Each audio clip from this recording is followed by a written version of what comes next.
Good evening. I'd like to welcome everyone to the April 17th business session and adoption of the proposed 2023-24 budget of the Cabarrus County Board of Education. I'll move to 1.01 and we will call the meeting to order. We'll move to 2.01, the presentation of colors and the Pledge of Allegiance, if you will stand.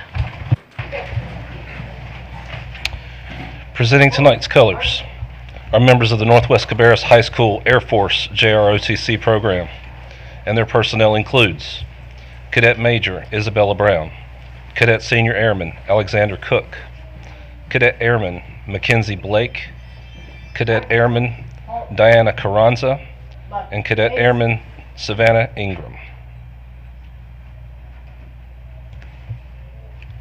Present. Arms. Oh, say, can you see by the dawn's early light what so proudly we hailed at the twilight's last gleaming, whose broad stripes and bright stars through the perilous fight o'er the ramparts we watched were so gallantly streaming, and the rocket's red glare, the bombs bursting in air, gave proof through the night that our flag was still there. Oh, say does that star-spangled banner yet wave o'er the land of the free and the home of the brave?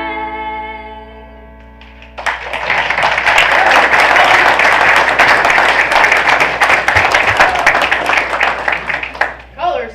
Post.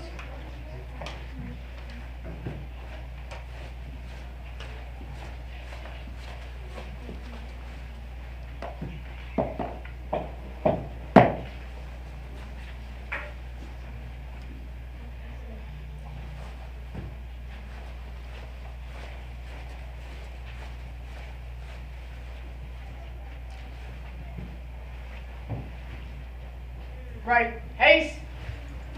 Forward. March. Honoring America tonight with the singing and playing of our national anthem was Miss Sanvi Kaza, a student at Harold Winkler Middle School. Thank you.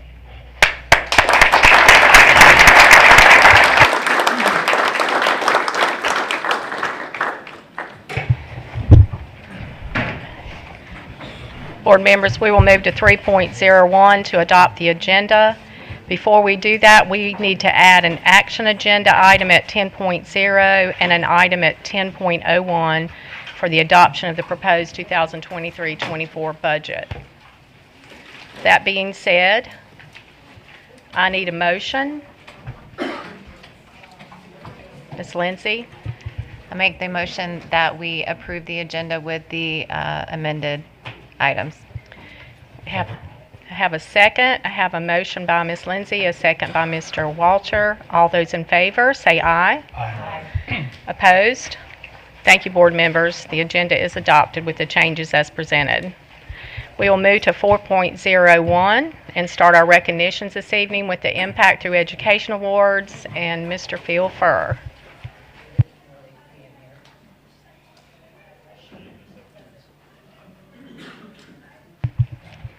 Welcome, Mr. Furr. Madam Chair, members of the board, Dr. Kopicki, good evening. Tonight we'll present Impact Through Education Awards to students and staff at the Mary Frances Wall Center and the Cabarrus Opportunity School. Our sponsors for the Impact Awards are our friends at Equitable. At this time, I would like to invite our Equitable representatives, Adrian Caspar and Emily Satterley, to join me at the front of the room. Before we get started with the awards, please accept our sincere thanks and gratitude to Equitable for its continued sponsorship of the Impact Through Education Awards. We are in our 13th year of honoring those making an impact in our schools with this award. We appreciate your support and thank you for helping us celebrate and recognize deserving students and staff. We also want to say a word of thanks to our Cabarrus Regional Chamber and to Concord Trophy Center for providing us with the award plaques each month. Now on to tonight's awards. May I have the Mary Frances Wall administrative team please come forward.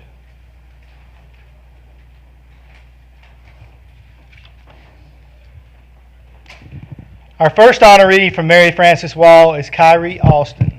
Kyrie, please come forward with your family.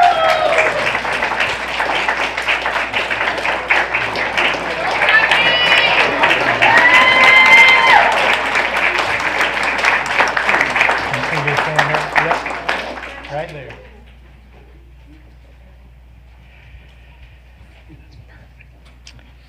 Kyrie has been very welcoming to each new student that joins his class.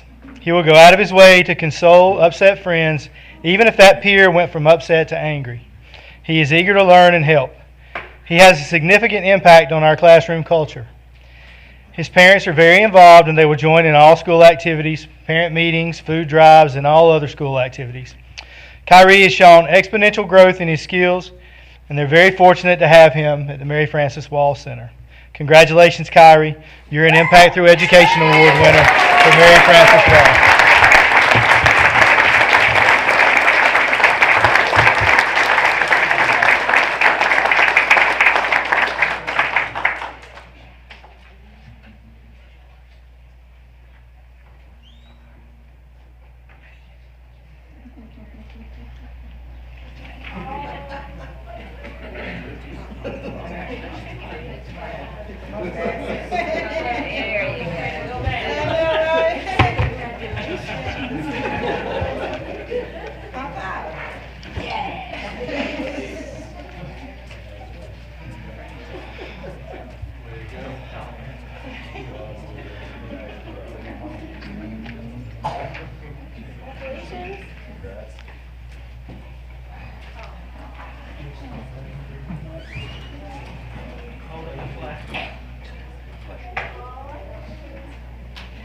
Right here. You ready? Look at me. Yep, there we go. Here we go. Hey, nice.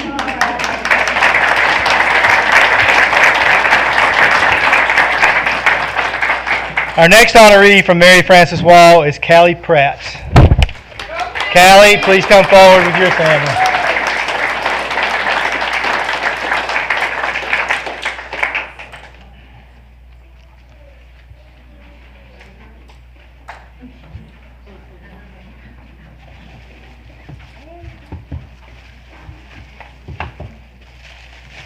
Yeah, you can just stand. Yep, perfect. Callie is a wonderful student and sweet friend, always kind to others and a great peer model. She is always willing to help her friends and other students that may need extra support. She always has a smile on her face. Callie's family is extremely caring and supportive of all children. They are also willing to help in any way. Callie is a true reflection of her sweet family. Congratulations, Callie. You're an Impact Through Education Award winner for the Mary Frances Wall Center.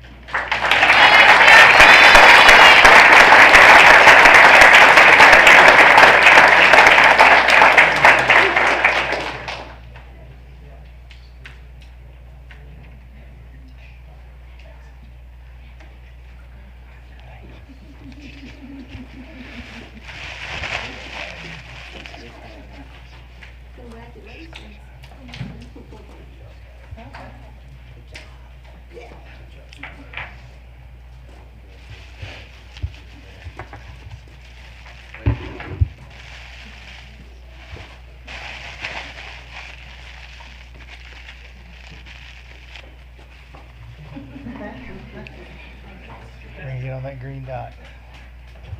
Show me your flags. There you go. Here we go. You ready? 1, 2, 3. Perfect.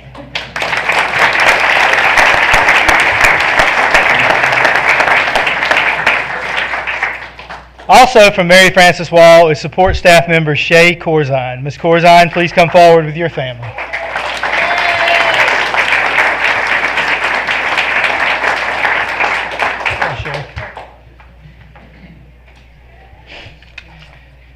Shay is every teacher's dream assistant. She works with focus, care, and determination to support children in a way that promotes success. She is calm, consistent, and determined to give her best. When she sees a problem, she finds a solution. She has a true attitude of determination and perseverance. She's always willing to help in any way. No job is too big or too small for her. Shay has a deep desire to learn and become the best that she can be. She has grown in her skills and knowledge of early childhood. She is currently enrolled in an undergraduate program to become a certified teacher. She impacts Mary Frances Wall's success on a daily basis. Congratulations, Shay. You're an Impact Through Education Award winner for Mary Frances Wall.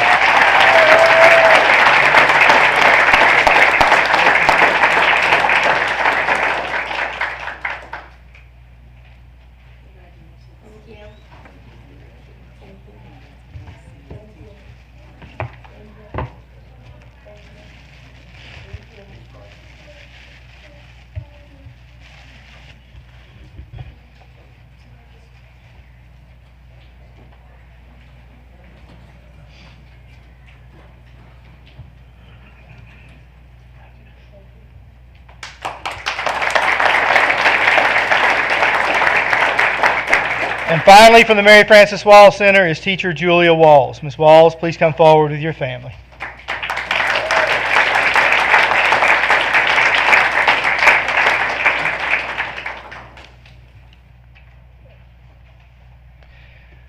Julia has been teaching preschool in Cabarrus County for many years. She is extremely caring, organized, and supportive to her students, families, and staff. She has a deep understanding of early childhood development. She's also able to recognize the needs of individual children and design instruction to support their success. Julia is always willing to help any child and teacher. She leads school-wide events, collaborates in order to improve, and has a great passion for knowledge. She demonstrates a positive and supportive impact on our school. Congratulations, Julia. You're an Impact Through Education Award winner for Mary Frances Wall Center.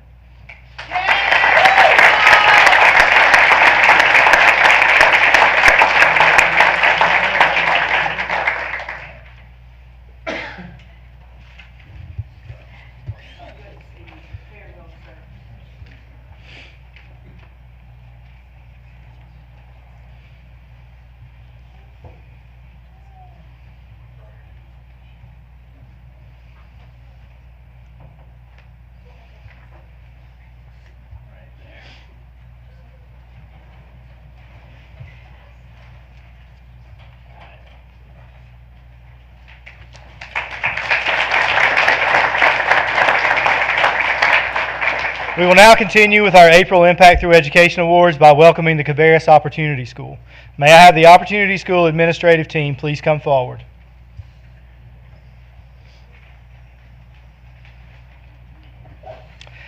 Our first honoree from Cabarrus Opportunity School is Pablo Hernandez Espinoza. Pablo, please come forward with your family.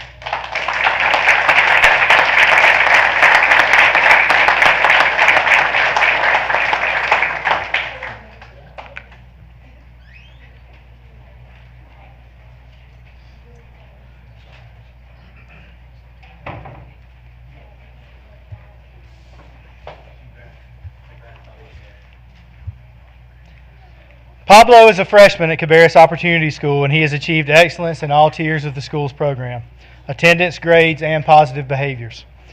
His teachers applaud his renewed sense of hard work in the classroom, and he continually models respect, politeness, and consistency. Currently, Pablo excels on the soccer field as well.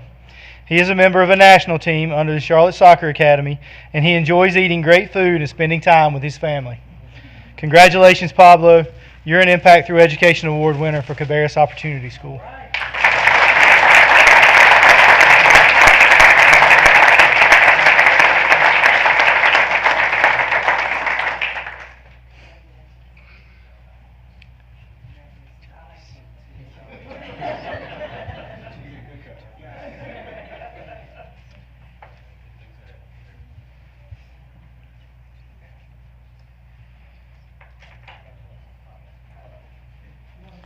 Yep, if he'll stand on that green dot and get his picture taken.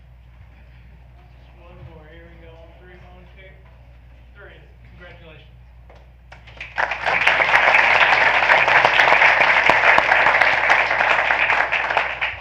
Our next honoree from the Opportunity School is Janice Thompson. Janice, please come forward with your family.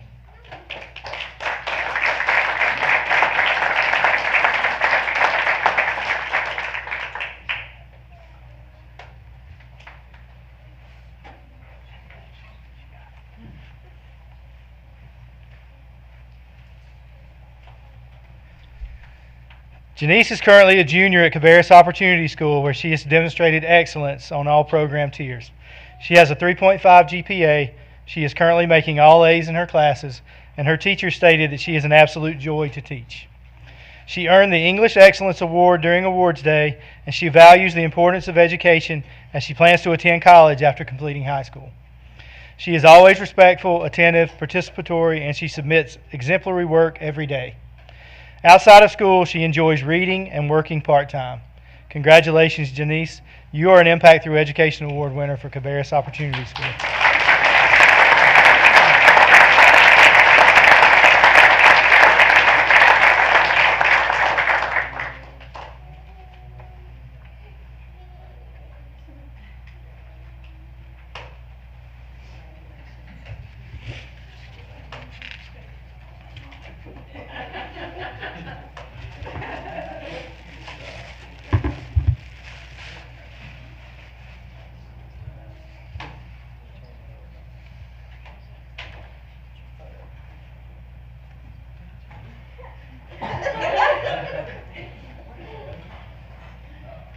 Photographer had to leave.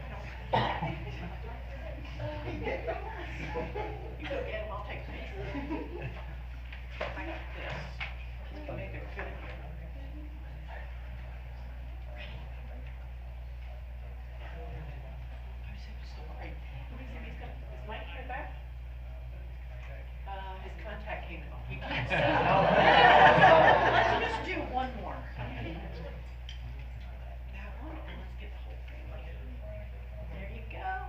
There you go. I can see it. Thank you.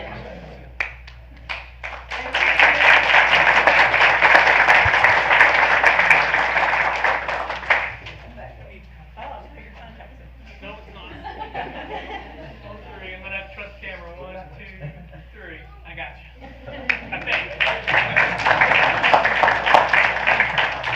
think. Next from the Opportunity School is staff member Asia Williams. Ms. Williams, please come forward with your family.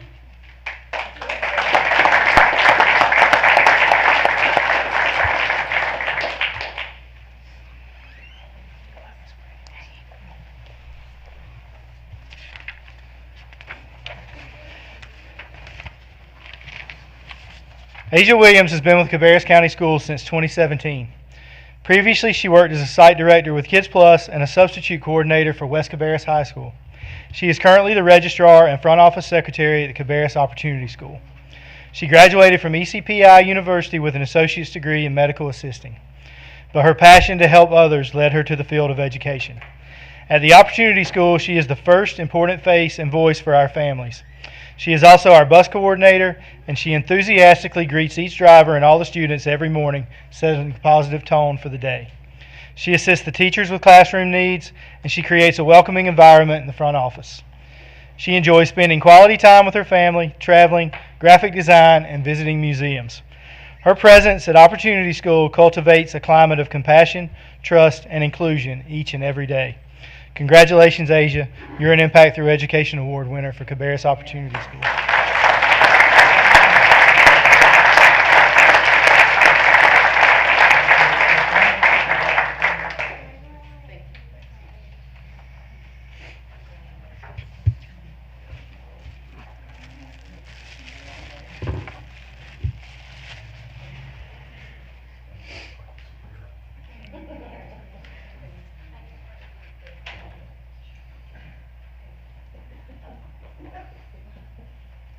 Right here on the green dot. We'll get that plaque.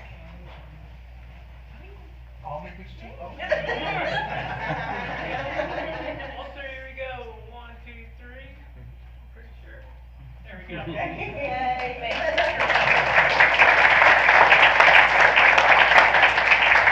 And finally, from the Opportunity School is teacher Donald Brantley. Mr. Brantley, please come forward with your family.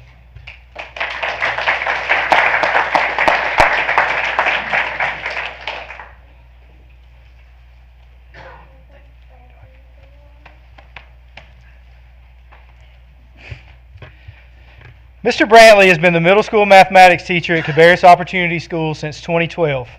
He was previously employed in management with Philip Morris. He graduated with a bachelor's degree from Georgia College, and he earned his master's degree from Montreat College while completing his teaching licensure from UNCC in middle grades mathematics. He is a dedicated teacher, mentor, and leader at Opportunity School, and he was also Teacher of the Year in 2019 for the school. Currently, he serves as the Positivity Project Leader for the Opportunity School, and he has spent many hours planning and conducting lessons for P2 and character education for the overall benefit of our students and staff. He has led professional development for the Positivity Project, and he always carries the banner for the Opportunity School. His daily work with our students is immeasurable, and he is a champion for all of them. He and his wife have 2 beautiful daughters. Congratulations, Donald. You're an Impact Through Education Award winner for Cabarrus Opportunity School.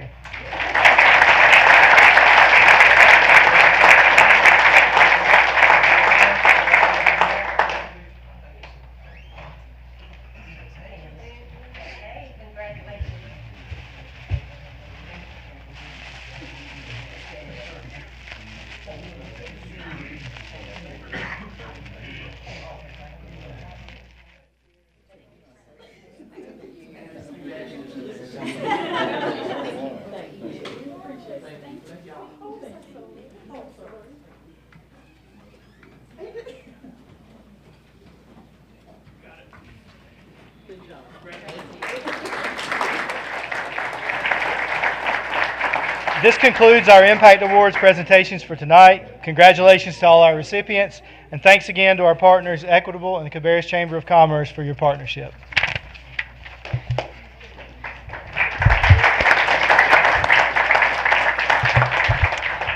Okay, Board, we will move to 4.02 in the Hilvish Ford Teacher of the Month, and we'll have Dr. Marion Bish to join us. Welcome, Dr. Bish. Thank you. So good evening, Madam Chair, board members, Dr. Kopicki, and to our viewing audience here and those watching on Livestream. It is, as always, my pleasure to introduce you to our Hilvish Ford Teacher of the Month for April. We always begin by expressing our thanks and gratitude to Mr. Tim Vaughn and Hilvish Ford for their tremendous generosity and continued sponsorship of this recognition program. Our Hilvish Ford Teacher of the Month for March is Crystal Howell, a first grade teacher at Mount Pleasant Elementary School. At this time, I'd like to invite Mrs. Howell, her family, and any members of her school's administrative team to please come forward.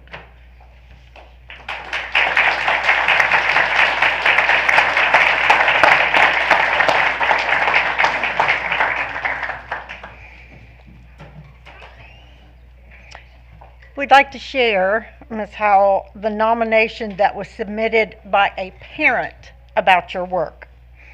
Ms. Howell is an exceptional educator who's gone above and beyond in her role as a teacher. She has demonstrated a strong commitment to her students' academic progress and personal growth, making her a worthy candidate for this award. One of the most notable qualities of Ms. Howell is her ability to create a positive and inclusive learning environment. She makes a point to get to know each of her students on a personal level, taking the time to understand their individual needs and their learning styles. Ms. Howell also encourages her students to work collaboratively, promoting a sense of community and mutual respect in the classroom. In addition to creating a supportive learning environment, Ms. Howell is a master at delivering engaging and effective lessons. Her lessons are always well planned, thoughtfully structured, providing her students with a solid foundation of knowledge while also encouraging critical thinking and creativity. She uses a variety of teaching strategies and techniques, tailoring her instruction to meet the diverse needs of her students. Furthermore, Ms. Howell is constantly seeking new ways to improve her teaching practice. She's an avid learner herself, always reading books and attending professional development opportunities to stay up to date with the latest educational research and best practices. She seeks feedback from her students and her colleagues, using this information to refine and improve her teaching. Overall, Ms. Howell is an outstanding teacher who is deserving of the Hilbush Ford Teacher of the Month Award. Her commitment to her students' success, her ability to create a positive and inclusive learning environment, and her dedication to continuous improvement make her an inspiration to both her students and her colleagues. Ms. Howell, thank you for the impact you're making to teach and engage the students in your classroom, and congratulations on your selection as Cabarrus County Schools Hilbush Ford Teacher of the Month. All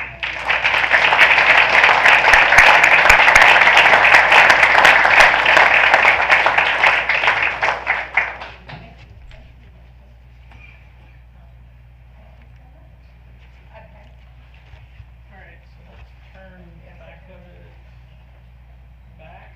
There we go. So we can get, there we go. That's better. And then come over here with the superintendent. All right.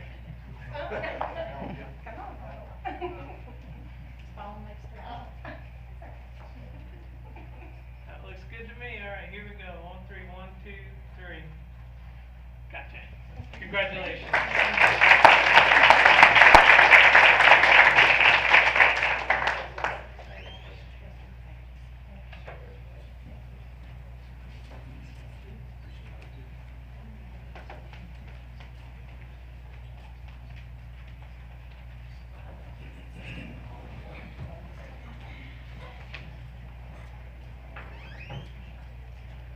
Okay, we will move to 4.03 for our Great Wolf Lodge Everyday Hero Award.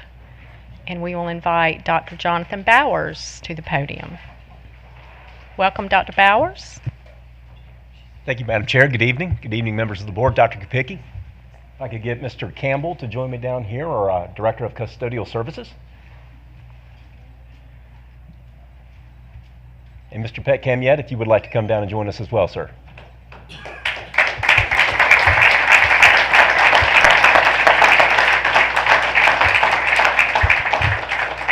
It is my pleasure to stand here before you tonight and introduce this month's Everyday Hero Award recipient. This award is given to an exceptional employee within the Auxiliary Services team, which includes our Kids Plus programming, our Facilities and Maintenance Division, our construction, school nutrition, and transportation. Sponsored by Great Wolf Lodge, the Everyday Hero Award is intended to acknowledge the outstanding behind the scenes and sometimes often unnoticed work of our Auxiliary Services personnel. As we all know, there is great work being done by these employees every day, and that should be recognized publicly. Nominations for this award are submitted by Cabarrus County Schools parents, students, and employees. And one recipient is selected to be recognized each month. This month's recipient of the Everyday Hero Award is Mr. K. Petcom-Yet, or as the kids like to call him, Mr. K. And he is the head custodian at Harrisburg Elementary School. Joining me here tonight is Mr. Andy Campbell, the Director of Custodial Services. Mr. Campbell is going to take a few moments and share some testimonials about the impact that Mr. K has had on the students and staff at Harrisburg Elementary. All right. Mr. K joined the Cabarrus County School family back in 2007 at Harrisburg Elementary School. He maintains one of the cleanest areas in all of Cabarrus County Schools, and also you can find him throughout the whole school every day. Coach K shows up for work every day with a positive attitude and with a fast pace that is second to none. It is wonderful to see how he interacts with all the students and staff at his school. The kids walking by saying, "Hey, Mr. K," and giving him a high five and even trying to give him a hug from time to time. It's very precious to see. In the past, one of our administrators has once told me, as long as I got K, I don't have anything to worry about as far as cleanliness of our school. About 2 months back, we've had an inspector come through his school.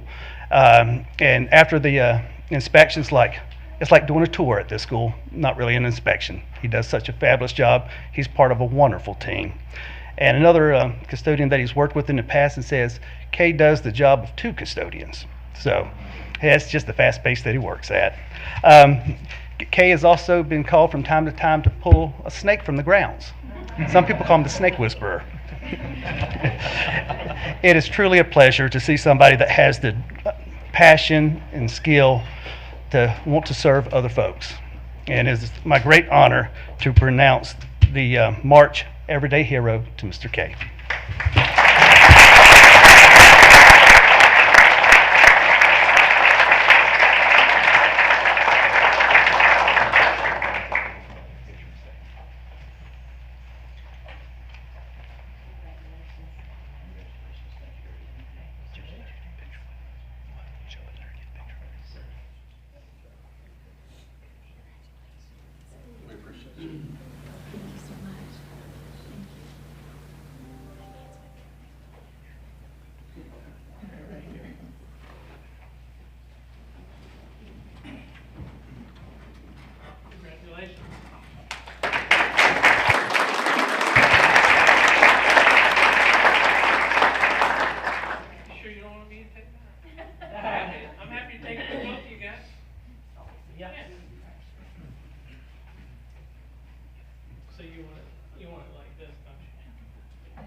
Board members, we'll move to 4.04 and our GCRA Young Author winners.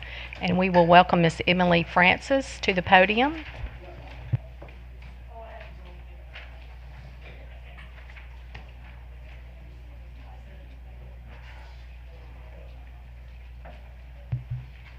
Hello, Miss Francis. Hello, good evening, board members. I'm Emily Francis. I'm an ESL teacher at Concord High School and a current president of the Greater Cabarrus Reading Association. I'm here with... I'm Margaret Cuthbertson. I am the media coordinator at Odell Primary and the president of the North Carolina Reading Association. And we're pleased to introduce our 2023 Cabarrus County Schools Young Authors. Congratulations to the following students selected as the North Carolina Reading Association Young Authors State winners. The 2023 Young Authors Project theme was Your Voice Matters, celebrating every reader's story. Young authors were encouraged to write or draw about who they are, what they stand for, what they believe in, and what others would understand about who they are, about their heritage, their culture, and life experiences. State winning authors are featured in the North Carolina Reading Association Young Authors State Book, which was published in 2023. Our county winners will also be featured in a published book by the GCRA. And we are inviting you to join us to a celebration we're hosting at Concord High School on Sunday at 2 p.m. So all county and state winners will be celebrated and honored. Without further ado. So our winners are in elementary, Peyton Epps from Boger Elementary School. And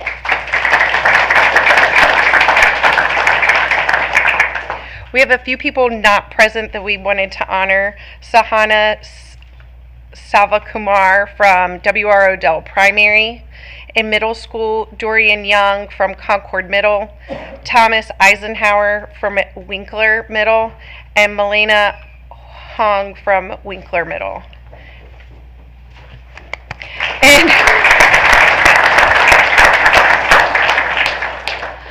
And our high school winners, one is not present, Megan Story from Northwest Cabarrus High School. The others are Jonathan Cruz Vasquez from Concord High School.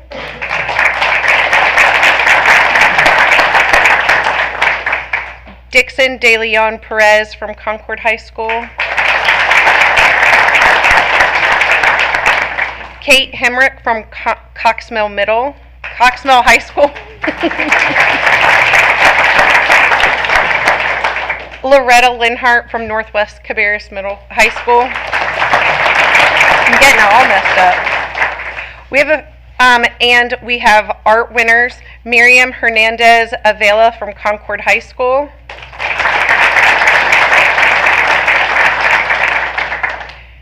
Isha Sabari from Coxmill Elementary. Golly, Dad.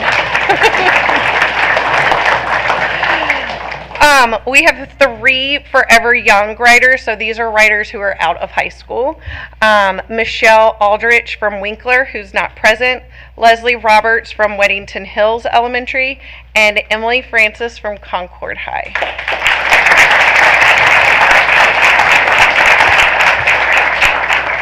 So I'm going to get you guys to move for me, but you're going to stay still. Alright, you'll come down here. Emily, you'll come down here. Right, yeah. So you guys fill in right here. Come on down. And then you guys can be right there. Slide down a little bit. I don't want you to have to get too much. Come forward. There you go. Alright, here we go. 1, 3. Wrong way. Sorry, guys. 1, 2, 3. One more time. 1, 2, 3. Got it.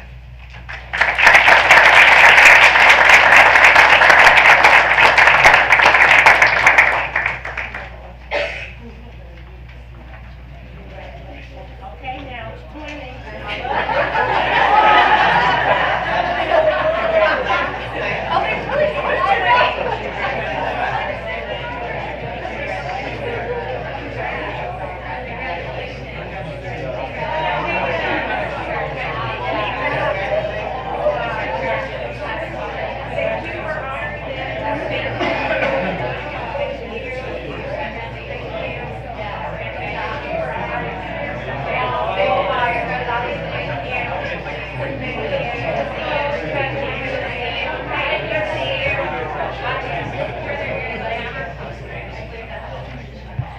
Okay, board members, we'll move to 4.05 and the North Carolina VEX team recognition, and we invite Dr. David Parisi to join us.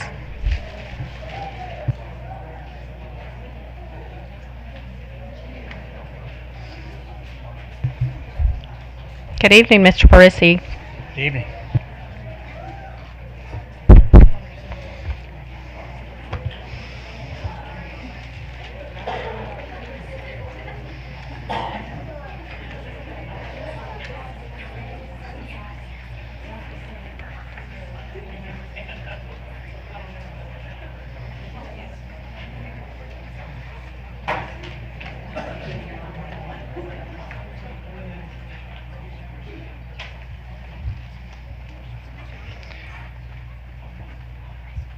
Good evening, board members, Dr. Kopicki, and our Cabarrus County community.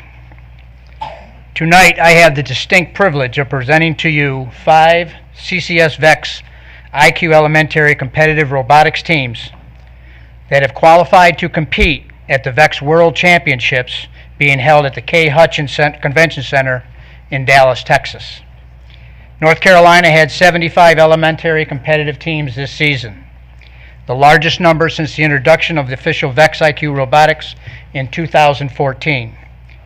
36 of those 75 teams qualified for the state championships, and 8 of those 36 North Carolina teams will travel to Dallas to go head-to-head against the top 800 teams throughout the world, represented by up to 40 nations, seeking the coveted title of world champions.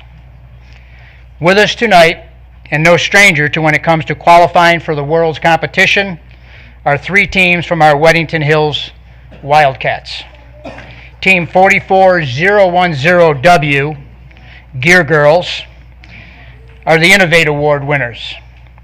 Ava Adam, 5th grader, builder, driver, and programmer. Allie Hartley, 4th grade, notebook specialist. Lily Kisslinger, 5th grade, builder and driver. Addie Kisslinger, 4th grade, driver and programmer. Ella Schninchek, 4th grade, builder and driver. Team 44010E, Friction Fighters, the Excellence Award winners. Excellence Award is the top award given to official VEX events. Henry Smith, 5th grade, notebook specialist, builder, driver. Colin Meanderin, 5th grade, builder and driver. Noah Highsmith, 4th grade, notebook specialist, programmer, and driver. Team 44010S, Rapid Robotics, North Carolina Teamwork State Champions. Carson Prittney, 4th grade, notebook specialist. Jackson Bauer, 4th grade, builder and driver. Cooper Garrity, 4th grade, builder and driver. Jet Cook, 4th grade, designer and programmer. The Wildcat VEX program is proud to have 2 amazing coaches, head coach Farrah Milby and assistant head coach Kate Highsmith. Our second elementary program, again, no stranger to qualifying for the VEX Worlds. Welcome the Hickory Ridge Elementary Cowboy Robotics, Team 9464C Ridge Rangers. The Ridge Rangers were awarded the State Championship Design Award. The Design Award is the second highest judged award at the VEX official events. Team members, Connor Edwards, 5th grader, builder, programmer, and driver. Connor is not only his team's captain, but also the overall captain of all 8 Cowboy Robotics teams. Aubrey Robinson, 4th grade, builder, driver, notebook specialist. Brandon Yarborough, 4th grade, driver, builder, and notebook specialist. Brian Otluski, 4th grade, driver, builder, notebook specialist. Cole Neefer, 3rd grader, builder, programmer, driver. And Oliver Charong, 3rd grade, driver, notebook specialist, and builder. The amazing Cowboy Robotics program, all 8 teams are coached by Ms. Kristen Charong and Mr. Rayford Bonnell. Mr. Bonnell, a non-faculty volunteer, is in Germany at this time. And finally, State teamwork champions, they're the design. their design, I'm sorry. And finally, maybe last on the list tonight, but they surely weren't last on the state championships, welcome the 2023 North Carolina State Design Award winners from Coltrane Web STEM. Team 70433C Robotic Stars. Team members Jessa Fry, Builder. Vidika Iyer, Designer and Builder. Isha Anraj Vijnesh Babu, Notebook Specialist and Programmer. Danya Badasinghu, Notebook Specialist and Programmer. Zeus Patricio Anorve, Builder. The Robotic Stars are coached by Miss Jennifer Kroner and assistants William and Claudia Kroner, a family affair. CCS VEX teams. Let's hold those world's qualifying trophies up high for everybody to see. Ladies and gentlemen, your 2023 VEX qualifiers.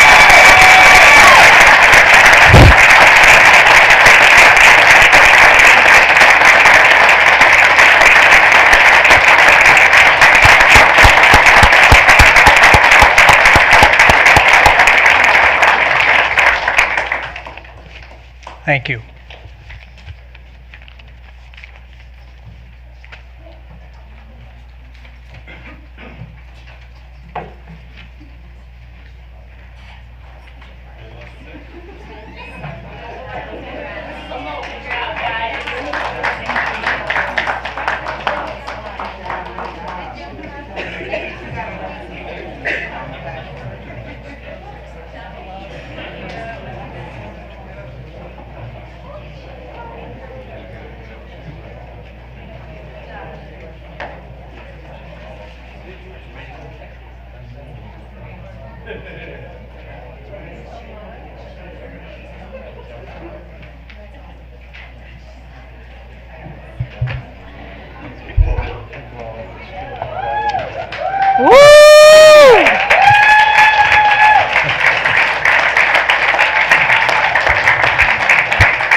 I thought y'all were clapping for me, but I saw the basketball team behind me.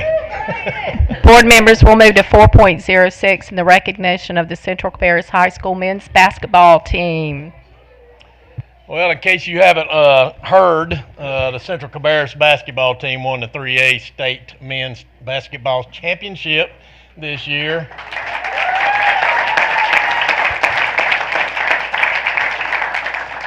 And we're very excited to have them down here. I worked at Central Cabarrus for 18 years and coached baseball and football, and that is just a special place to be. Such a great school, such a great community, and it was a lot of fun watching you guys this year. I mean, we really got into your ball games, and I know some of our board members bought all your apparel as well, and we're all jacked up about being at the state championship game and watching you throughout the playoffs. It was a good time, and I know you've been on the celebration tour here for a while, and you might be getting a little tired, but enjoy every moment of it because it doesn't happen all the time. So soak it in and enjoy it, and again, we're very proud of you. A couple things about the basketball team. They were 32-0 this year, and in the last 2 years they were 62-1. So just an amazing run, and a joy to watch.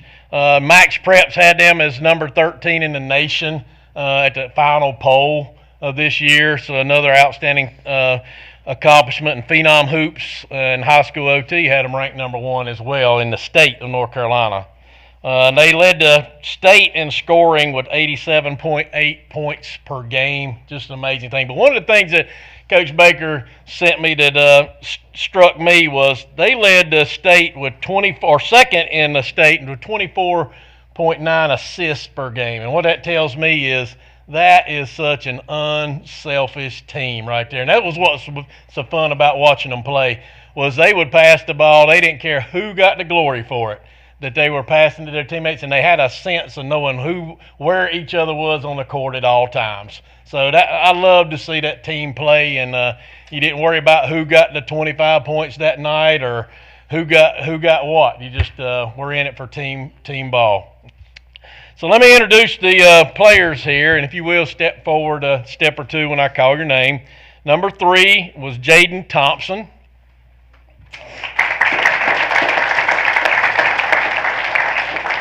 Number 4, Chase Daniel.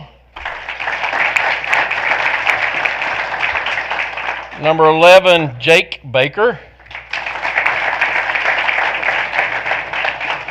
Number 12, Amari Russell. Number 14, Audrielle Miller. Number 20, Cavante Martin. Number 22, Elijah Ford. Number 24, Carson Daniel. Number 30, Gavin Bullock. Number 32, Caden Smith. Number 33, Micah Murray. Number 34, Desmond Kent Jr. Number 40, Chinwa Ezebo. Number 42, Larkees Bruce Jones. Number 45, Noah Edmiston. And we also had a coaching staff here tonight. Assistant coach Jory Curry. Assistant coach Mike Glover. Assistant coach Phil Watson. Phil here. Okay. We have our scorekeeper here, or the scorebook, Lori Mason. And we have our statistician, Bronwyn Glover. We also have Principal Dustin Shue here with us tonight as well. And last but not least, we have head coach Jim Baker.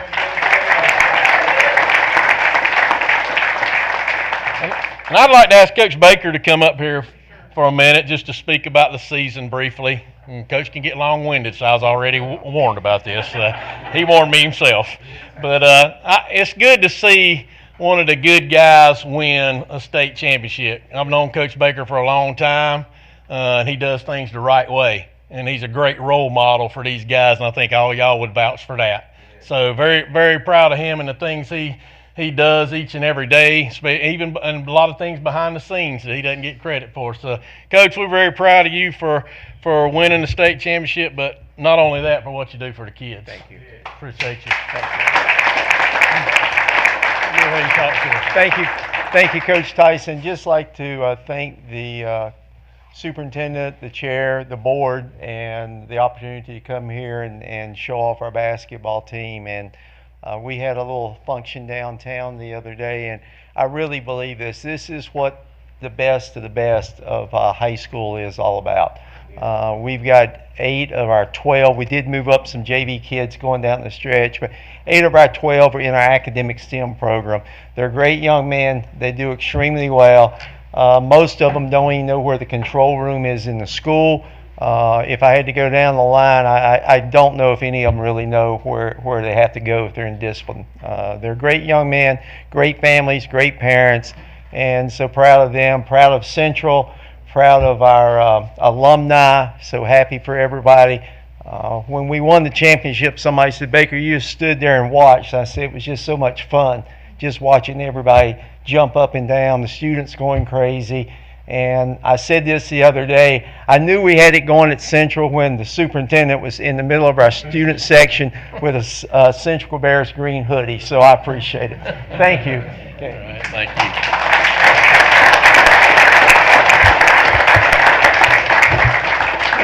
If you guys will kind of funnel around and shake each board member's hand, and then we'll funnel out. So just come on around this way.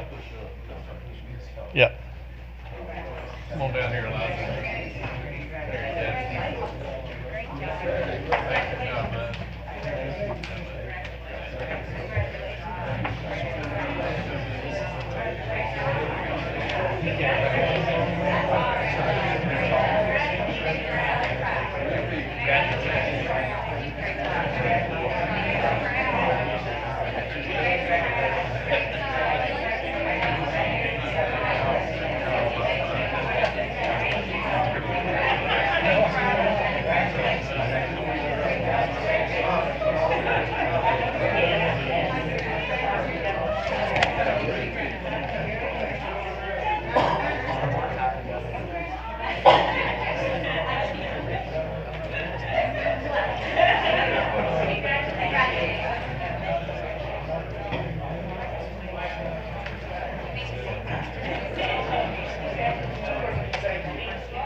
Okay, board members, we're going to move to 5.01, the approval of minutes. These are for March the 6th. These are our open session minutes for March the 13th and March the 27th. I need a motion to approve these minutes as presented. Ms. Lindsay, Make the motion to approve the minutes as presented. need a second? So I have a motion by Ms. Lindsay and a second by Mr. Furr. Is there any discussion about the minutes, board members? Hearing none, all those in favor of approving the open session minutes for March 6th, March 13th, and March 27th as presented, say aye. Aye. Opposed? Okay, thank you. These minutes have been approved. Okay, board members, we will move to 6.01 in board chair comments. I just wanted to thank the Board of Education for their continued efforts and commitment to the betterment of Cabarrus County Schools. Our team is going to go to Raleigh to take a tour of the North Carolina General Assembly on April the 26th. And our hope is that we can connect with our Cabarrus County legislators and see them in action, as well as continue to advocate for the needs and the resources for students and staff of the district needs. I also would just like to say that our board members not only are involved here in the school system, but they have jobs, they have families. We see them in our schools, on community events. They're very passionate of what they do, and I just appreciate all the hard work that you guys put into this. So thank you, board members.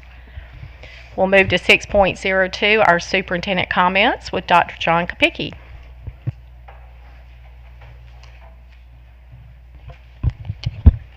Thank you, Mrs. Adcock. There we go.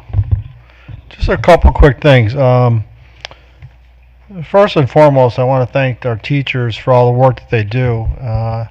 It's really wonderful to start a meeting out and to spend an hour recognizing your students across the district, K to 12, and see the excellence that exists here. And then to be reminded of not only the great kids we have, but the great teachers that we have that produce such excellent students. So I really appreciate and value our teaching staff and the work that they do on a daily basis working with our students. When I think of the strategic plan that we just put into place, and our teachers were a great part of that, you see exhibited tonight a lot of great things that are taking place in our district, all the way from preschool up to graduation. You see the academic side of it, you see the athletic side of it, you see the extracurricular side of it, you see a lot of different things taking place that support the opportunity for our kids to access the resources and opportunities that exist in our school system. And that doesn't happen by mistake, and it certainly doesn't happen without a supportive board of directors and a supportive teaching staff. So to all of our teachers, all of our support staff, all of our maintenance staff, all of our food workers, anybody that has a hand in helping the child in this district, I appreciate all that you do and continue to do on a daily basis for our students. It's really a joy to see what occurred this evening over the first hour, watching our students come by and celebrating their successes. That's what it's all about, and that's why we're all here. And we have to constantly remember that. And that is our why. And I appreciate very much all the work that people do to support our students. That being said, some other great things that are happening this next week and over the next month that are taking place in our district. This Wednesday and Thursday, I'd like to take a moment and wish good luck to all of our Cabarrus County athletes and their families that are participating in this week's Cabarrus County Special Olympics Spring Games.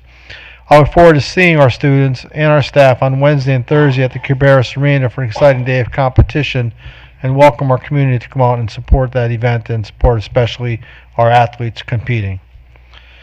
This next month we're going to hold some community meetings. They're called the Superintendent Community Meetings. The schedule is on the website. Tomorrow night we will be at Central Cabarrus High School. It'll be the first of 8 community engagement meetings for the spring of 2023. The meetings begin at 6 o'clock in the school media centers, and there'll be a presentation to update our folks on our Destination 2025 strategic plan, as well as an open forum for a chance for the community to ask questions afterwards and to hear from our community as to what's on their mind and talk with obviously your superintendent and those that are in attendance. And again, for a complete list of these scheduled meetings, just look at the headline and feature section of our district homepage.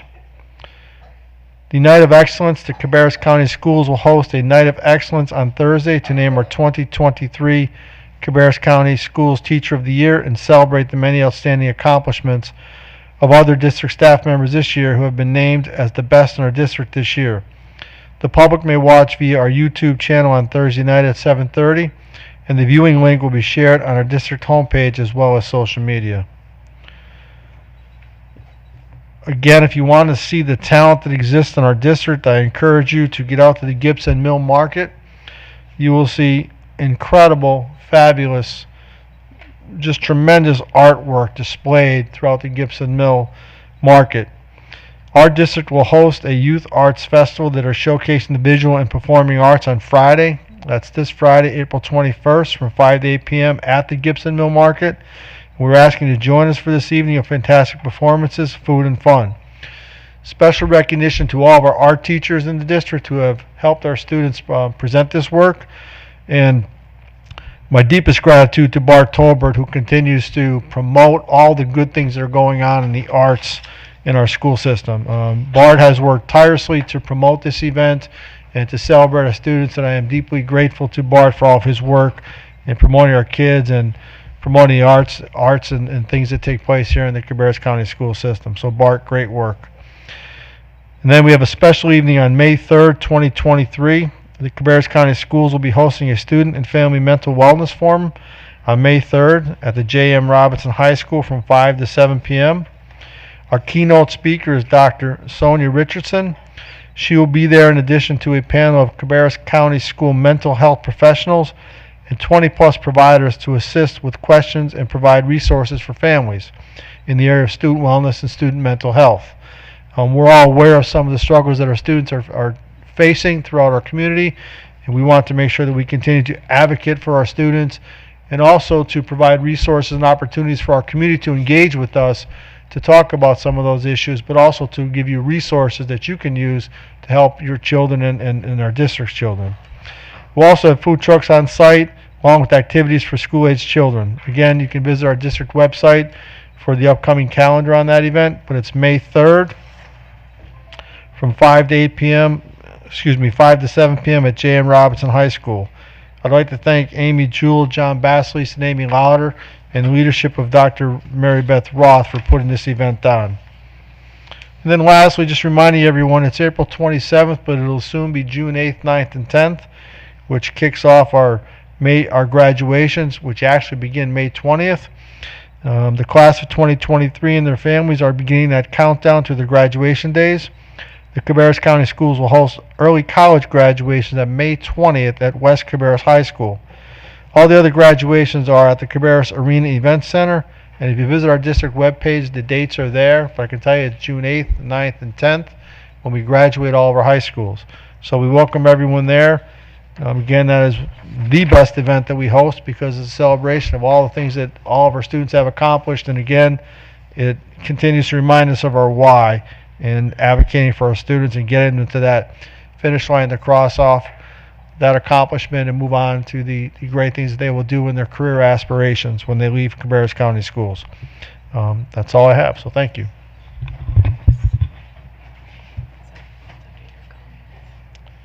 Yeah, we can do that. Yeah, we can do that. Yeah. And then next, I would invite our Transportation Director, Art Whitaker, and our Chief of School Performance and Auxiliary Services, Dr. Jonathan Bowers, to come up and present us on the EduLog rollout that will be taking place in the district over the next year. Dr. Bowers, Mr. Whitaker. Thank you, sir. Appreciate that. And good evening once again, Madam Chair, members of the board. With me here tonight, as you've heard Dr. Kopicki say, is Mr. Art Whitaker. He's our Director of Transportation for Cabarrus County Schools. We are certainly excited to stand before you and share some news about a new transportation software solution that will be available for all Cabarrus County Schools families next school year. As we know, as our student membership continues to increase and we continue to grow, we always need to position ourselves to continue to offer the highest quality of service to our stakeholders. And with that comes the need to be adaptive and innovative and really search for solutions that allow us to continually improve. This is where EduLog really can kind of assist us and help serve some of our needs. EduLog, if you haven't heard of it, it provides next generation student transportation resource management. You get features such as school bus routing, you get GPS fleet tracking, You get to have student ridership basically monitored. You have driver management. There's a parent communication app that allows for seamless communication with parents in a real-time capacity. And then we can get this reporting all in one platform that really allows for greater operational efficiency. Edgelog, we're able to track multiple aspects of our transportation data in one consolidated system. Our staff can access real-time data that makes routing and planning more efficient than ever before. The parent portal will allow parents and give them the opportunity to be able to have access to personalized transportation information for their child and be able to kind of track what bus their student is on, where that bus is located, when it will arrive, and any information concerning delays. So to give you some more additional details and kind of give you a little bit more of some of the features that Edgelog has to offer, I'm going to turn it over to Mr. Whitaker, and he's going to walk you through kind of a re-slide deck we put together just to kind of highlight some of the important facets associated with it. Thank you, Dr. Bowers. As Dr. Bowers said, I'm very excited to tell you about a new transportation software that we will be rolling out at the first of the 23-24 school year. So you ask, we wanted to go ahead and give you the why. I think it's always important, as Dr. Kopicki indicated, why we're doing this. So as you see with growth, we just cannot continue to do business the way we have been doing. We understand that. We're too big of a district now, and we are increasing in our ADM. We have duplicate work. The transportation department and the school are doing almost the identical same thing. So we need to make sure that we're eliminating some of that duplicate work. Time is always something that we're cognizant of, and we need to be more efficient in using it. Errors. We're trying to cut down on the errors. When you pass information to multiple parties, we know that sometimes it gets down to the end of the line and it's not the accurate information. And once again, communication. We want to always be communicating with our students, our parents, and our schools at the right moment, at the right time with the pertinent information. As Dr. Bowers has indicated, we chose the Edgelog Parent Portal. This is the same platform that another county uses in our system. We went, and our implementation team in transportation went to that county, and we went ahead and watched it and looked at it while it was happening in real time. We did vet other competitors to it, and there was nobody else that could come close to this. This absolutely mirrors in with our state reporting system. So it's one product talking to the other, and it's the same product manufacturer, so it's seamless transition. And that is a free download via your smartphone, either at the Google Play Store or at the at Apple Store. So it contains the information. Once you download the app, you can get the information that you need from the transportation department without having to make a phone call. I get to the office pretty early in the morning, and I know that phone is ringing already, and I go over there, and the first thing they want to know, has bus such and such ran this morning yet? So we always are there to answer those questions.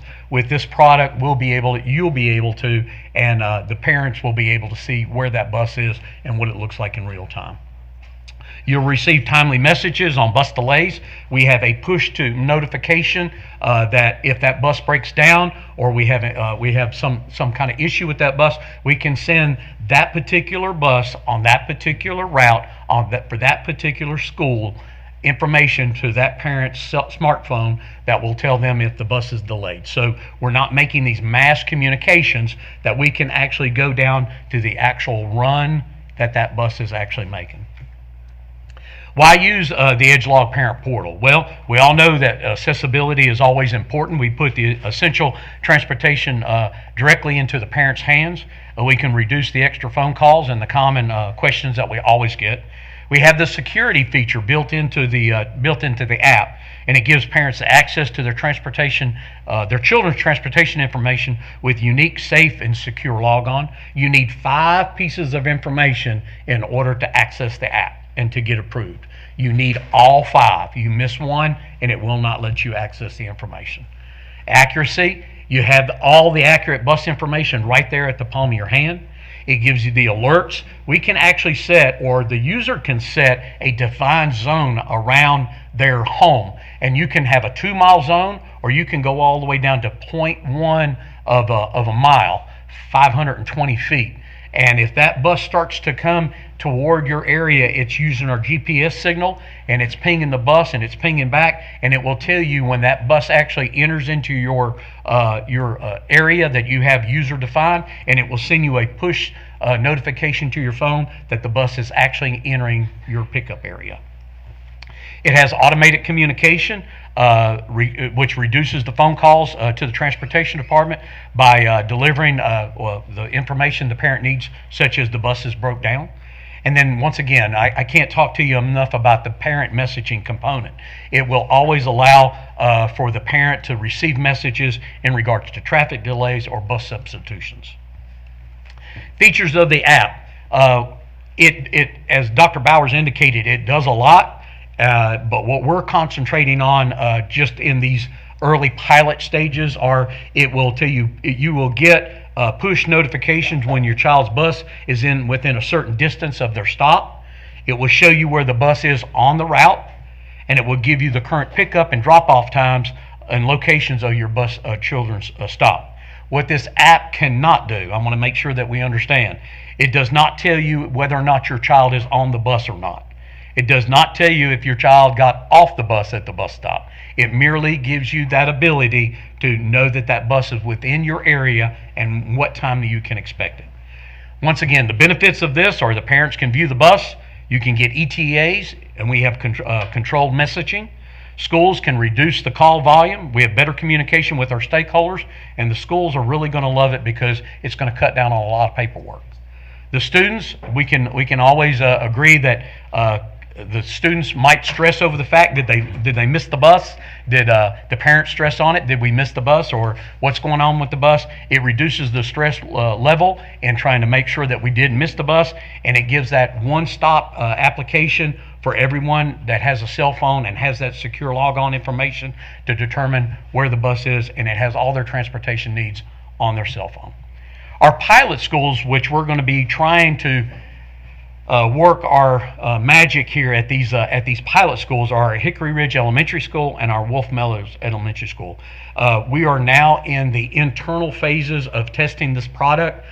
We are at the transportation department following some kids. We're seeing how that works from a transportation standpoint. We really didn't get the software good and up running until just about the second part of April. And so we're still new to it as well, and we're still trying to find our way around in it. But we hopefully will have all of our ducks in a row and be pushing this out to the Hickory Ridge and Wolf Meadows Elementary School sometime next week. We hope to. We went ahead and had a Teams call with the principals at those two schools, and they were delighted, and they signed on immediately to run our pilot program. As Dr. Bowers indicated, we would also have a full-scale implementation for the 23-24 school year. Yeah, and I think it's important to note too, is Mr. Whitaker and his team, they've really been kind of sort of upfront and forward thinking in this effort. So I want to acknowledge that they really have been truly kind of sort of innovative in their approach, and what can we do to be a little bit more efficient with our operational systems. We have met with the principals and gave them a bit of an onboarding as to what to expect. I feel like we have a couple of good sample sites here that are going to give us some good feedback to really kind of help us measure implementation effectiveness, what are some of the things we have to troubleshoot, what are some of the adjustments we need to make moving forward, and then that will certainly feed us as we kind of sort of go to a larger scale moving into the 23-24 school year. There will be some systems we have to keep in place right now as we bring this on board. You know, it's not going to totally eliminate our need for a, you know, paper pencil format or registration at the school or kind of sort of some traditional methods. We're certainly not going to have folks available to answer the phones. We'll continue to offer that customer service as well. But it will allow us to have kind of a better transition into it. And as we become more comfortable, we find that our users will certainly find the need to rely on this more rather than the pick up the phone and call method. In districts that have actually adopted this, we're seeing a 60% to 70% in terms of the call reduction. We're also hearing a lot of return in terms of their duplicitous measures, meaning we're doing double entry at the school level, double entry at the transportation district level, and then also too, sometimes that can be somewhat confusing because when you have human entry, that introduces human error. You know, so the fewer data points of entry you can have, sometimes the cleaner what you have you're able to work with. So we're certainly excited about this. It will be a learning opportunity. Please bear with us. We'll keep you posted and provide feedback along the way and let you know how the journey is going. And with that, I certainly will pause for any questions that you may have. Board members, Mr. Treadaway. Well, this sounds like a godsend. We hope so, sir. Yeah. And I know there's going to be a learning curve, but I wonder if our special needs students and parents will be able to enjoy this as well. Absolutely. Very good. Very good. Ms. Sandich. So I wish we had this a long time ago. Us too. Definitely. So I want to understand, is there any extra work for anybody in implementation of this? So will the bus drivers have to do something extra? Will teachers and all of our, so I see your head shaking. That's right. Yes, ma'am. That's a great question. No more work, that's already being done. As a matter of fact, this shifts some of the onus and responsibility for registration. Parents now have the means to be able to register themselves and their child for ridership through the app as well. So we're kind of eliminating a step to a degree where you have to come into the school, fill out the form then has to be taken and it has to be manually input, then that has to be pushed over to transportation, then they have to route it themselves and find those specific entry points. It's actually hoping to streamline some things. And that's a component that right now we would like to get the tracking ability and the scheduling down. And as we move forward, we would go in. We're already going in. We've already started to receive the bus routes or the bus information for next year. So we're hand building the routes this year. So hopefully next year we'll have that ability to go forward. But we would like to get the tracking and the routing down first, and then start taking it piece by piece, as Dr. Bowers indicated. So not everybody has a smartphone, of course. That's correct. So those folks will have an option. How? Can you break that down? The same process that we're going through it right now. So they'll get the Go paper. into school, Yes, we have the pen and we have the paper. Thank you. Walter. Well, I think it's great news. I mean, it's something we've been asking for, and I get from parents all the time Yes, as sir. they're sitting out there in the rain where it's the bus and not access to their house. So that's good news. Does it apply to the McKinney-Vento as well, or is that? We are going to concentrate right now. We could put any asset that has a GPS tag on it, and then you have, we're basically taking the GPS tag on that particular vehicle, and we're mating it with that student So it's something ID. we already existing on our buses. Yes, sir. Everything is already existing on our buses. It's seamless transition between the two. It requires a self signal, though. It does not. Yes, sir. It runs So off there are some areas in our county that don't. But we have seen in some of the areas no more than a 20-second lag. So if it does fall off, it comes back up within 20 seconds. So it gives us accurate pings along the district lines. Okay. So if you have a bus number change or you're doing a double run or something, who programs that, or Right. We were working on that portion of it today. They have a component on board that we can send. That would probably be a transportation issue, because if we do have somebody that had a breakdown or a substitution, we would take care of that in transportation. Some other messaging can be taken or can be initiated at the school level. So we have transportation, we have the dispatch office, we have transportation employees, and then we have the school level. But the push for notification still exists to be able to kind of message out to those riders that would be impacted by that change or that delay or that double run that even you're if they speaking don't of. have even if you don't have the new bus number or whatever it happens to be. Correct. That will come. That will come in on your push notification. That if we have to take a bus out of service for a 30-day inspection or an oil change, that will come to you. That bus 123 has now been substituted for 456. So you need to be on the look for 456. That's good. What was the other county that's using it now? Union County. Union County is using it? actively using EdgeLog. And they've had success with it. And then I guess They've done extremely well with it. Okay, is it the cost of this is per bus, or how's it? It how are we talks paying? about district size, and I'm glad that you asked that question. It talked about district size and the size of our per pupil ADM. That's how the pricing model happens. We found out some really good information, and I shared that with Mrs. Herndon, and we have the DPI has sent us some information in regards to the fact that software now will be deemed reimbursable from the state of North Carolina. So if we pay for it this year, we will be able to claim that as an eligible expense, and it will be in our allotment formula going forward. For the full implementation? For the full implementation, yes, sir. I guess that sounds like that's good news as well. And then the last part, I mean, before when we asked about it, was all about security, and you didn't want strangers having access to where these buses were.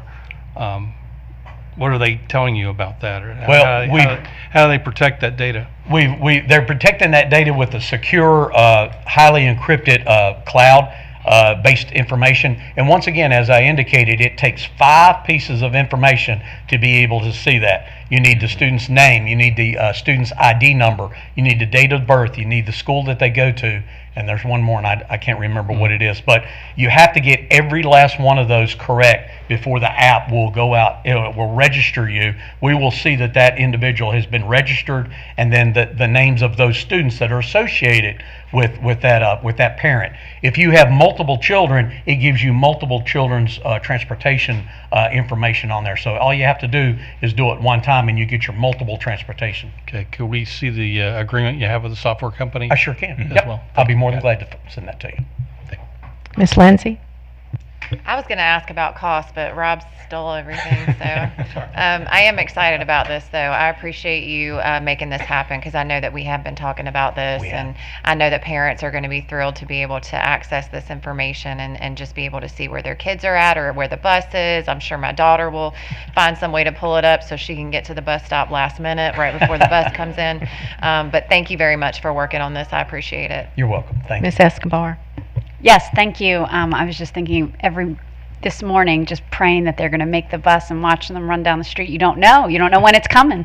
It's supposed to be at a certain time. I guess the question that I had was as far as responsibility. So right now it sounds like there's a duplication of efforts, meaning transportation and the school. So for example, if a bus driver calls out sick, and we know that bus is going to be late, or we're going to have to piggyback on another bus, or there's going to be another route. Right now, we get a Connect Ed message. So how does this change? Who's responsible? And I think the Connect Ed messages come from our principals. They do. So who would be doing the push notification? Is that going to come from you guys, or is that going to come from the school? That would come from us, because we would be the one that would be initiating the change. We would have to find the driver. We would be the one putting in that initiation. So you would get a push note. You're not going to know it comes from transportation. You're just going to get a generic push notification that your bus now is 123 is now 456. So we will do that on our end.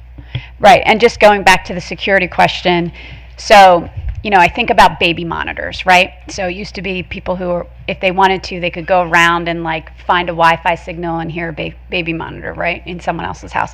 This isn't like that. No one's going to be able to drive around and be in my neighborhood and somehow intercept a signal knowing that my kid's getting off a bus. No. Okay. Thank you. Okay. Miss Andich? So I just had one more question. So does this application do anything else other than what you've explained to us today? So there's kind of multiple phases of this. The first one that we're looking to introduce right now is that parent portal communication effort. That's the one that we've found through feedback that is the greatest need at this point. They do have other services that are provided that are enhancements on top of this. Haven't done a whole lot in terms of the exploration just yet to see where they might fit, but they do have other suites of services available. But those are something we could always consider. So can you show us that as well? Yeah, we can do that. Yep. Thank you. Yep.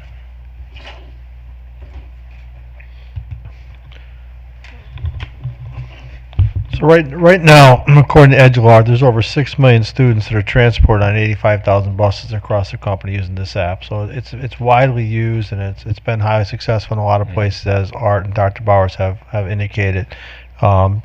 Just to kind of put your mind at ease, it's not brand new or something that's been not vetted throughout the country. It's highly and widely used, and it's been very effective. So I appreciate the good work you put into this, and our focus is continuous improvement, and this certainly improves some of our transportation issues that we've been talking about over the course of the last year or so to get those communication pieces out to our parents and make it more seamless and efficient. So I thank you for that, and I appreciate your time tonight.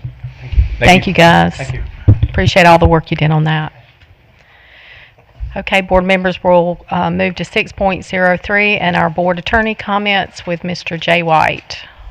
Hello, Mr. White. Good evening, Madam Chair and board members.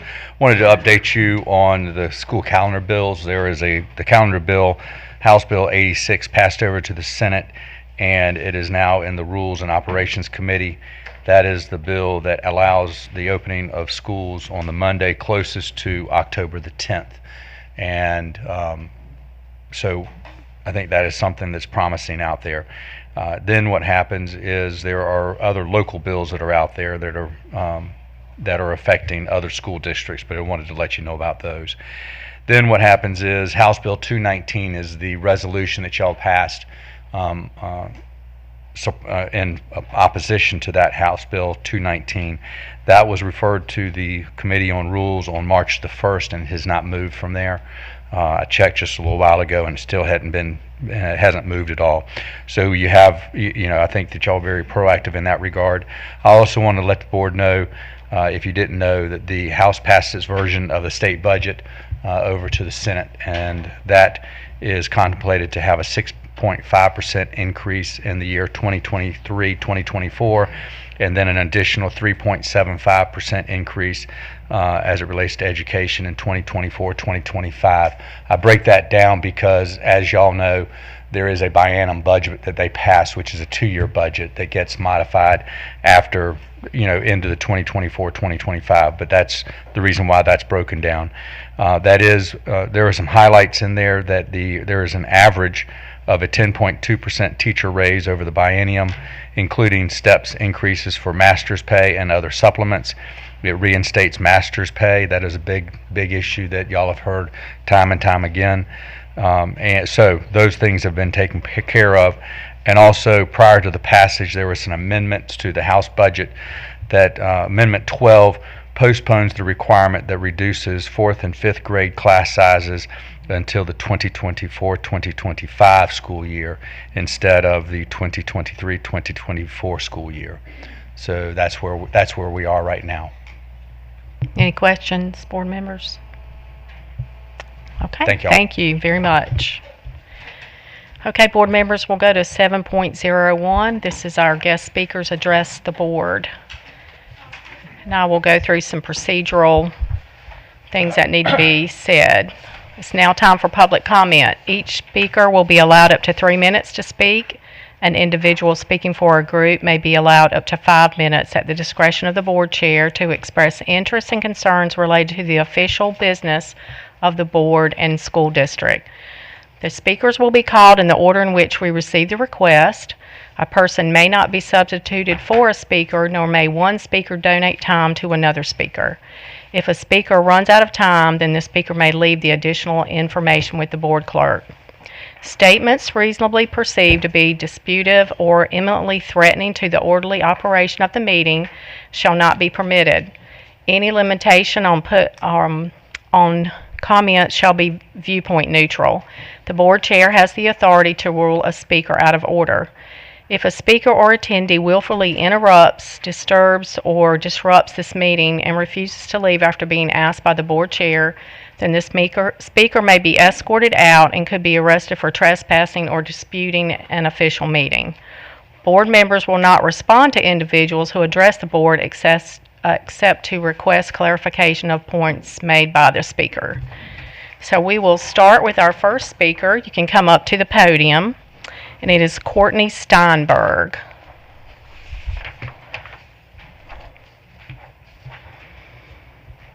Welcome, Ms. Steinberg. If you'll just press the button, you'll see a red light come on. There you go. There we go. Good evening. I wanted to start by thanking you for your vote in the legislative meeting that sent a message from our district that Leandro should be funded. It sends a strong message when a board that has members from every end of the political and social spectrum that we believe in our children and their education and that they are valuable. And I've been thrilled to let my state partners in education advocacy know what Cabarrus County has done. That's major. Switching gears a little bit, I am a parent of a child in one of the choice programs that's being phased out. I'm disappointed with the lack of communication around the decision. I understand that my child is not expected to be impacted, but I do have questions, as do a lot of parents in this situation. We haven't received any official communication about that, And I understand, I watched the meeting, I understand the thought process, but that doesn't mean we don't have questions. So I'm asking that the choice committee and our administration sit down with us, just have a meeting, so we can talk through some of the nuts and bolts, things that you guys don't need to worry about, but things that the parents are gonna have questions about going forward. And finally, my child's also part of the dual language immersion program, and I need to sing its praises. My child is a kindergartner. He is thriving in this program. So I want to call it out because, I had concerns about how my kid would do in this program. Would it hold him back in his English learning and in reading? And the data said no, and my kid wanted to do it, and so I trusted the data and my child. And he is reading in English at probably a 3rd to 4th grade level. He's reading chapter books to me. He's speaking in Spanish. He's doing math in English and Spanish and in ASL, as I'm starting to teach him that as well. He is thriving, and it's not in spite of that program, but because of it. These teachers are amazing, and I understand that we have some concerns around equity in the choice program, and those are very valid. And so I would suggest that instead of looking to take away this program in some places, that we put it in every elementary school. Make it available, because our children are learning so much faster with this program when we add it in. I'm not a biologist, I don't understand it, but it works. And if we want to see our numbers grow and thrive, this is a way to do it. Let's use those teachers from these amazing countries that come and give their time to our kids. And with my 24 seconds, I want to also plug our VEX robotic plan and teams. My kindergartner, he's very athletic, and he's obviously into sports, but the team he wants to be a part of is that VEX team. He stood and watched, he's back there, he watched those kids and he said, "Mommy, I want to do that." That is huge. So I would ask that we support these teachers and these coaches, and let's give them their money. Let's pay them so we keep this program around. Thank you. Thank you. We'll go to our second speaker, which is Annie Kuykendall.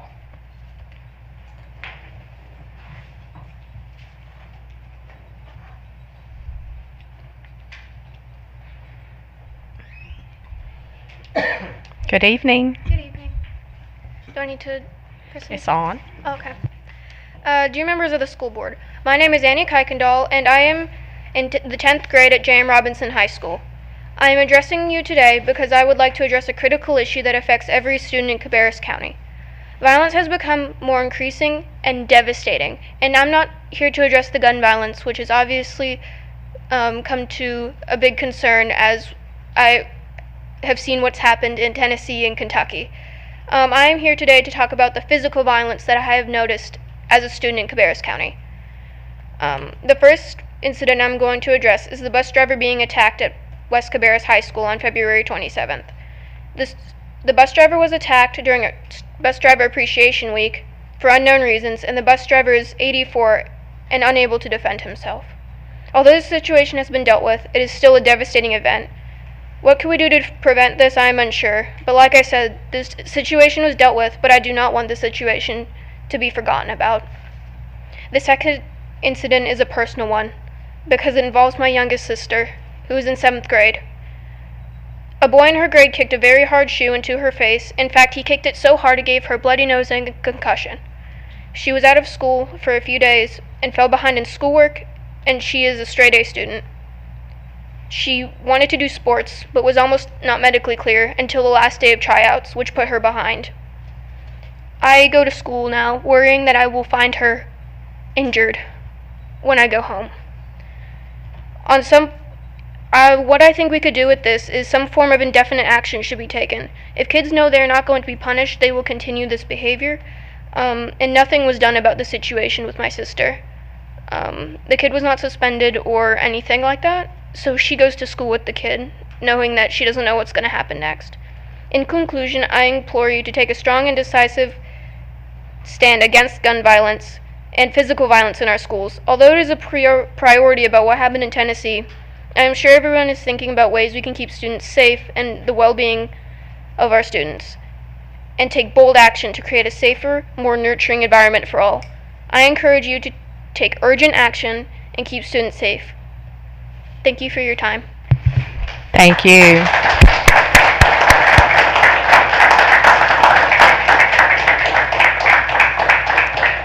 Speaker number 3 is Sabrina Berry.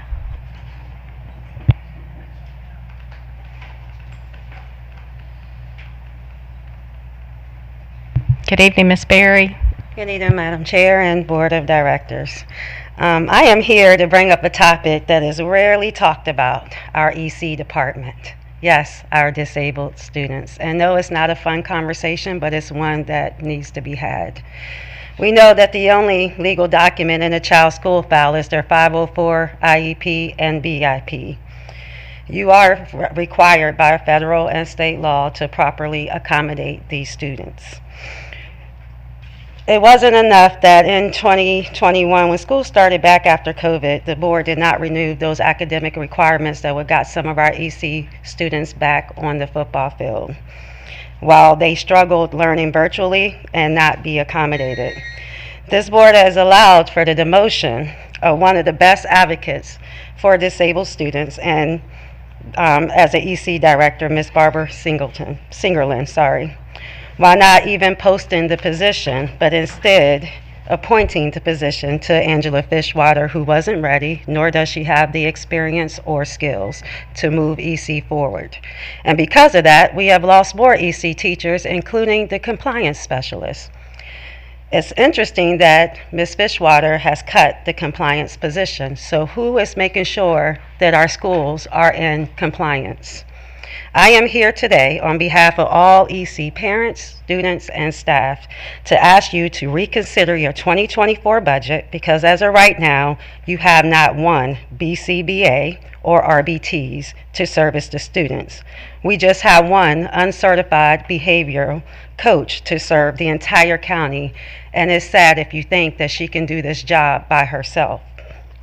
We're asking that you hire at least one BCBA and 5 RPTs to accommodate the students and the staff. And that's not enough, but it's a start. Now, it doesn't matter on this dais if you're Republican or Democrat, but I think we all can agree that our disabled students deserve an education regardless of the educational crisis. We can say we don't have the money.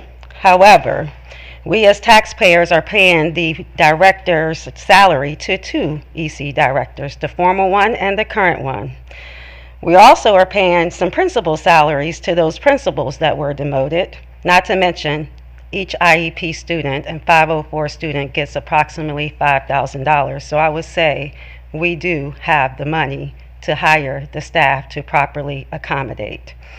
So I ask, who on this dais will be the voices for disabled children and the staff, and make a motion to reconsider that budget and have a conversation? Because without it, right now, the way I see it, you face a civil lawsuit from the EC parents. May God bless you and heaven smile upon you. Thank you.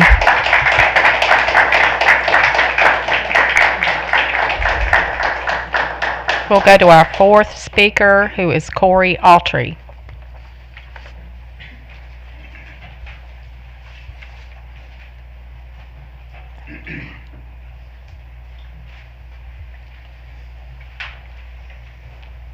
Good evening. Good evening. Am I supposed to push something? No, it's on now. Good evening, board members, chair, superintendent. Thank you in advance for your time tonight. I am representing the Cox Mills softball players as well as a lot of the softball players' parents. We would like to request a reevaluation of the recent termination of the Cox Mills softball coach. Coach Rader has been a wonderful asset to the Cox Mill athletics program and has turned around the program in the short amount of time she has been there. I've had the privilege for both my daughters to have Ms. Rader as their coach, both in a charter school program environment as well as Cabarrus County, and she brings her expert knowledge of the game as both a coach and a practicing umpire. She is not only a great coach, but also a mentor to these athletes as they currently navigate, as well as next steps to both their academic and athletic careers. During the recent spring break tournament, an alleged incident was reported that resulted in Coach Rader being abruptly suspended in the middle of the night and terminated the following morning without any due diligence and investigation. We believe the breakdown seems to be that the athletic departments in our county and other counties do not fully understand the protocol when attending overnight tournaments played off school campuses, not during school week, and during school breaks. As a new coach, Ms. Rader was led by example, poor example. What is deemed as board policy is not consistent what is being practiced for overnight athletic tournaments. We understand that policies were put in place for a reason. However, termination seems to be extreme for a first-time offense of a policy such as this. Perhaps formal documentation of the picture reported as a first offense, requirements to attend a class would have been a more appropriate punishment and not termination without investigation. We all know how hard it is to find amazing teachers and coaches within our school system, so why are we terminating great faculty without even a thorough evaluation of a reported incident that may or may not have been out of context? Thank you for your time. Thank you.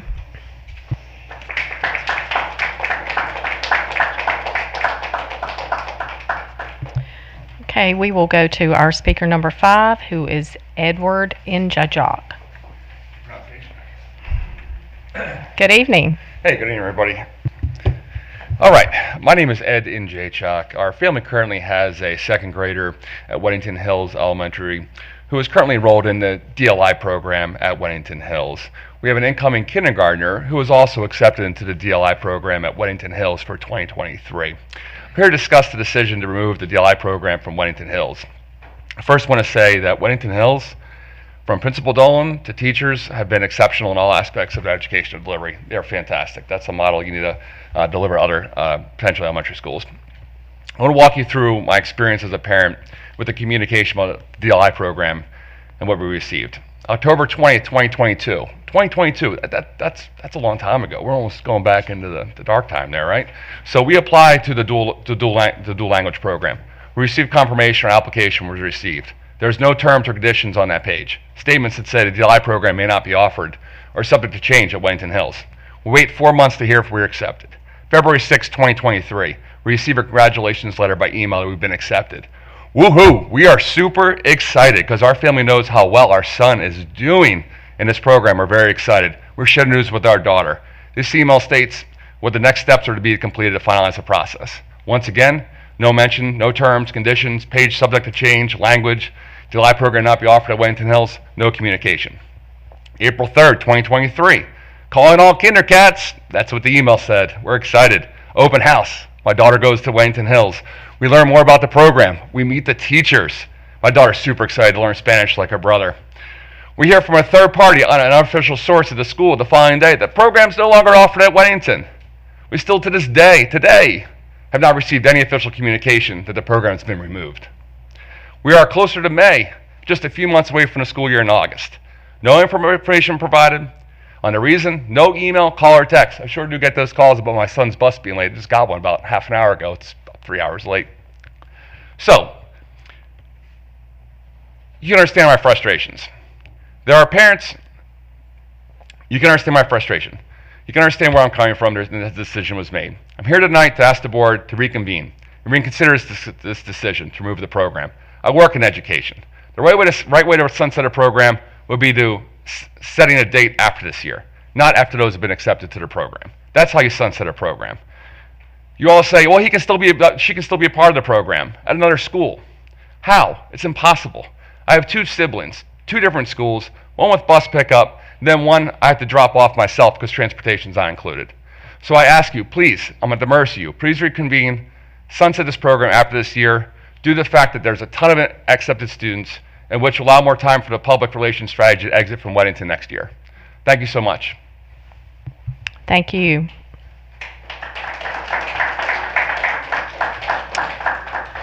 Okay, board members, we will move to 8.01, our committee reports. Are there any reports, board members, that you'd like to give at this time? Ms. Escobar? The intern program is going well this semester. I want to thank Dr. Kapicki for meeting with our intern today, and we have a schedule lined up for the rest of the year.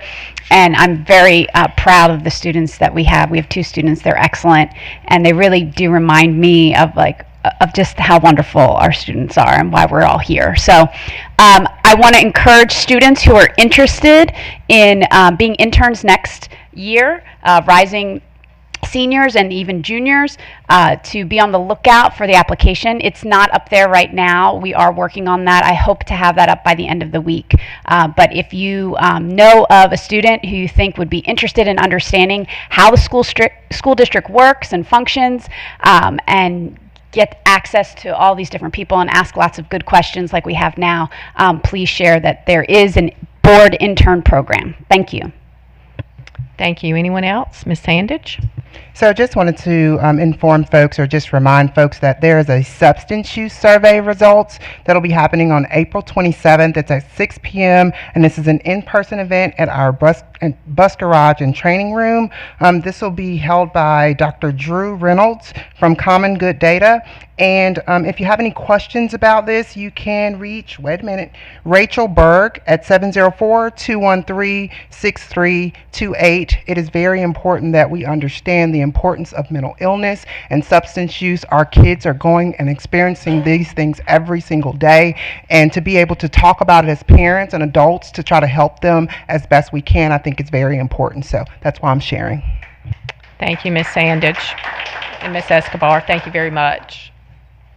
Okay, board members, we'll move to 8.02, and we will ask Dr. Jonathan Bowers to come back up for our construction update. Welcome back. Thank you. Good to see everybody again. So it is my pleasure to be here tonight to share with you our construction updates for this month. Get those pulled up here. We've been able to push a document into board docs that kind of gives you an overview of some of the current projects and where we stand on each of those and some of those updates.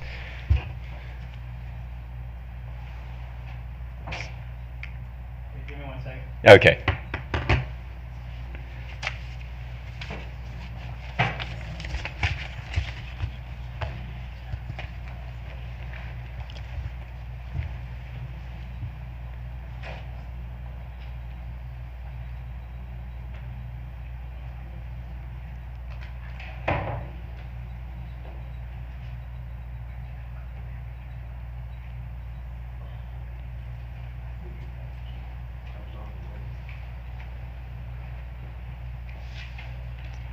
Are you able to open it in front of you? You have access to that? Here it is. All right. So first one we'll start with tonight, most recent project, or the project that we've probably given you most of the updates on thus far, is our R. Brown McAllister STEM Elementary School. And there we go. Currently, as you can see right now, the project is continuing on pace. We're certainly excited about that. We haven't experienced many delays, even as a result of the most recent weather patterns that have come through. You can see kind of some of the pictures that have been shared here and some of the visuals that we have that are some of the progressive work. We have our slab on decks have been completed. Mechanical contractor is beginning to hang ductwork within the building, and that certainly is exciting when you start to see that happen. Metal stud framing continues in Wing C. We have 95% of the slabs on grade are completed throughout the site, which is I think an incremental point in the construction phase and development, because we're almost there to be able to have those foundations in place to continue the project forward. And you can see here that the B-wing structural steel is completed. I'll bring your attention to the graphic that we have up there of the 603 project days that we had scheduled for this particular site. 265 days of lapse. That's about 44% of the project timeline. So we're about to near that midway point for project completion. So a lot has happened in a short amount of time here, and you're really starting to see the physical design of the school take place. Here's some additional pictures that kind of give you a sense of what's taking place on the site itself. All primary power conduit installation to the transformer pad certainly has been located. We've had the gas line that has basically been installed from the building out to Sunnyside Drive. Our lighting crews should be on site in the next 2 to 4 weeks to begin that scale of work. This summer we are going to be closing the existing school exit. So that's something that we'll work with the community and work with the school to make them aware of that. And the reason for that is going to be we're doing improvements that are going to be part of the new parent and staff entrance. We will have that open and ready for the start of the 23-24 school year, so we do not anticipate there being any impact with regards to the traffic patterns around the school at that point as a result of that closure. We have completed virtual interviews for our furniture vendors. We did have those requests for qualifications or proposals come in, and in the process we are going through those, vetting those, and we hope to be able to bring a recommendation to the board at the May meeting. Here you can see some additional aerial photos that give you a sense of what's taking place on the site itself. The image to the far left gives you a sense of kind of sort of that structure in the middle right there. That's the gymnasium starting to take shape. To the left of that you see some of the administrative buildings certainly kind of sort of starting to take place as well, and also some of the related services areas. That's where many will have our our arts related services, our EC support services, and other student support services located in that area. To the bottom of that image you see on the left is where we're looking at the cafeteria, and then the cafeteria of the kitchen as well. So you can really kind of sort of get a sense of where each of these are going to be positioned as far as their layouts. The image to the right kind of gives you a sense of the school, looking from the rear of it to the front part of it, back to the existing school as well. Next slide, once again, gives you kind of sort of an aerial view of the entire site, so you can really see the academic wings coming together and really see a little bit more of the footprint that they will certainly kind of contain. And then again on the left you see the cafeteria, you see the administrative offices, and then you can see the gymnasium as well. And the image on the right gives you kind of sort of a ground level view from the rear of the school looking forward in between the academic wings. Next project that we have, just kind of provide you an update with, is going to be Northwest Cabarrus High School. We have received requests for qualifications for the construction managers at risk on that particular project. Just for as a reminder, the construction manager at risk, their role is really responsible for kind of sort of giving us pre-construction pricing services, so we can get a sense of what the total cost of that project might be as we move forward with pricing, as we begin to think about some of the long-term planning associated with that particular work itself. Selection committee is reviewing those bids that have come in, or those qualifications that have come in. The goal is to then vet that down or narrow that down to 3, bring those in for face-to-face interviews with the selection team, and then come to the board in May with a recommendation. All right, so that'll kind of sort of be our timeline that we hope to certainly offer and stick to there. Next project that we have here is the J.M. Robinson Mondo Track project. Work has begun on that site, and certainly again it's in its preliminary stages, but those efforts will start to pick up quickly here as we kind of get a little further along. They've kind of conducted mostly site prep out there and some kind of sort of the pre-work, but spring break has afforded them an opportunity to kind of sort of get a little bit of farther along in that project, and we really hope to have that completed by that August timeline that we've put in place. It's a bit of good news here. Cabarrus County Visitors Bureau was awarded an additional $85,000 to be able to kind of go towards funding equipment, any other on-site kind of sort of needs that might emerge throughout the phases of the project. So we're certainly thankful for that. Just as an effort to kind of create a more of a streamlined flow through there, those monies have actually been deposited, I believe, into an account that is marked equipment with our Chief Finance Officer, and so we have access to that as we get into some of these kind of sort of next steps and next efforts to be able to make sure that money's going towards its intended use, and to make sure that it's really kind of complementing and cementing that first class facility out there for the students and student athletes and the community as well. All scheduled events have, really kind of sort of, the school's been gracious, and they've been really wonderful to work with in terms of their scheduling and their planning, such that nothing was impacted from a participation standpoint, from a athletic standpoint, or from a competition standpoint at the school level. So that's really been kind of sort of a total team effort to really kind of pull this off so they can actually get that project started and not really experience significant delays. The last update I have for you tonight is kind of sort of the Southern High School, future high school land acquisition, if you will. Due diligence has been completed on that site, so all work has come back. Total price of that particular land purchase was $1.8 million for 76 acres. The closing for itself was completed on April the 5th. We did have one additional test fit plan that was needed to be conducted just to ensure that the work or the scale of the future project itself was not going to impact any of the wetlands or jurisdictional streams on site. Those came back that we were still within a design element that would be able to work with the existing space, so that was certainly good news for the project. You know, at this time, we haven't necessarily tabled that in terms of where it falls in future planning efforts. Best guess is at this point 5 to 10 years out, really, before we start to see any sort of movement with that and for it to appear on any sort of timeline for future construction projects. So I'll pause there for any questions you may have. Ms. Escobar. Can we go back to the Northwest Cabarrus High School? Yes, ma'am. There you go. So, didn't the board, prior to me being on this board, didn't the board already have architects present possible designs? I'm just trying to understand, are we repeating a step? Do we have to?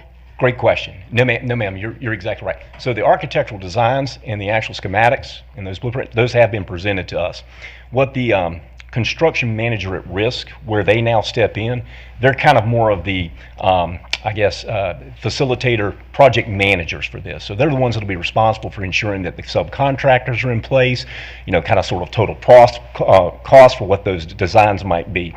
Material costs, labor costs, and giving us some anticipated estimations on what this could turn out from a total project funding element might be. Does that make sense? Yes. Yeah. Okay. And so that's kind of their role. So they take the lead on this, and they would be our go-to for it. So really, before we can do anything from a significant planning effort and begin to think about where this might be budgeted or what this might entail, we kind of have to have an idea of what the total cost of the project ultimately will be. So they'll be driving that. And so we have selected a firm?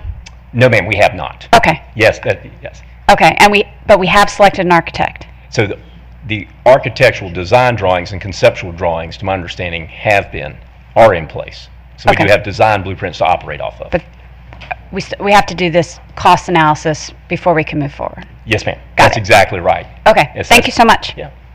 Anyone else have any questions? Okay. Thank you very much. We appreciate it.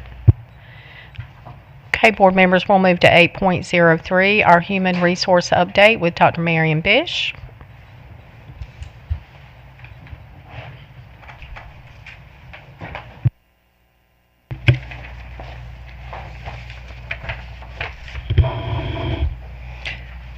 Good evening. Just a quick update on what's going on in HR. A lot right now, frankly. It's our busy time. First, let me update you on our allotment process. Working with Ms. Herndon in finance, as well as facilities and EC and student services and our level assistant superintendents and really the entire education center, we sent out initial allotment information to principals on March the 31st.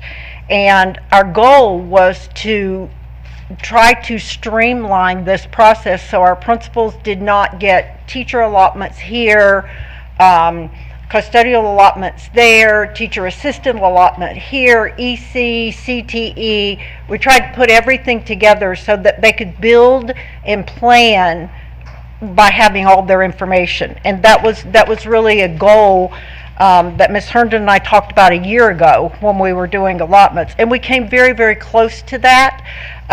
We were able to get probably about 95% of everything given to them on March 31st.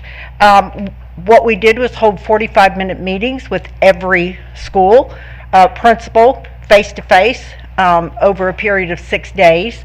And we talked through what our math showed. We've used formula-driven, thanks to Ms. Herndon, formula-driven allotments as a starting point, and then we talked about schools and program choice and what are the implications, and we talked about unwinding ESSER and what do we do about all those positions.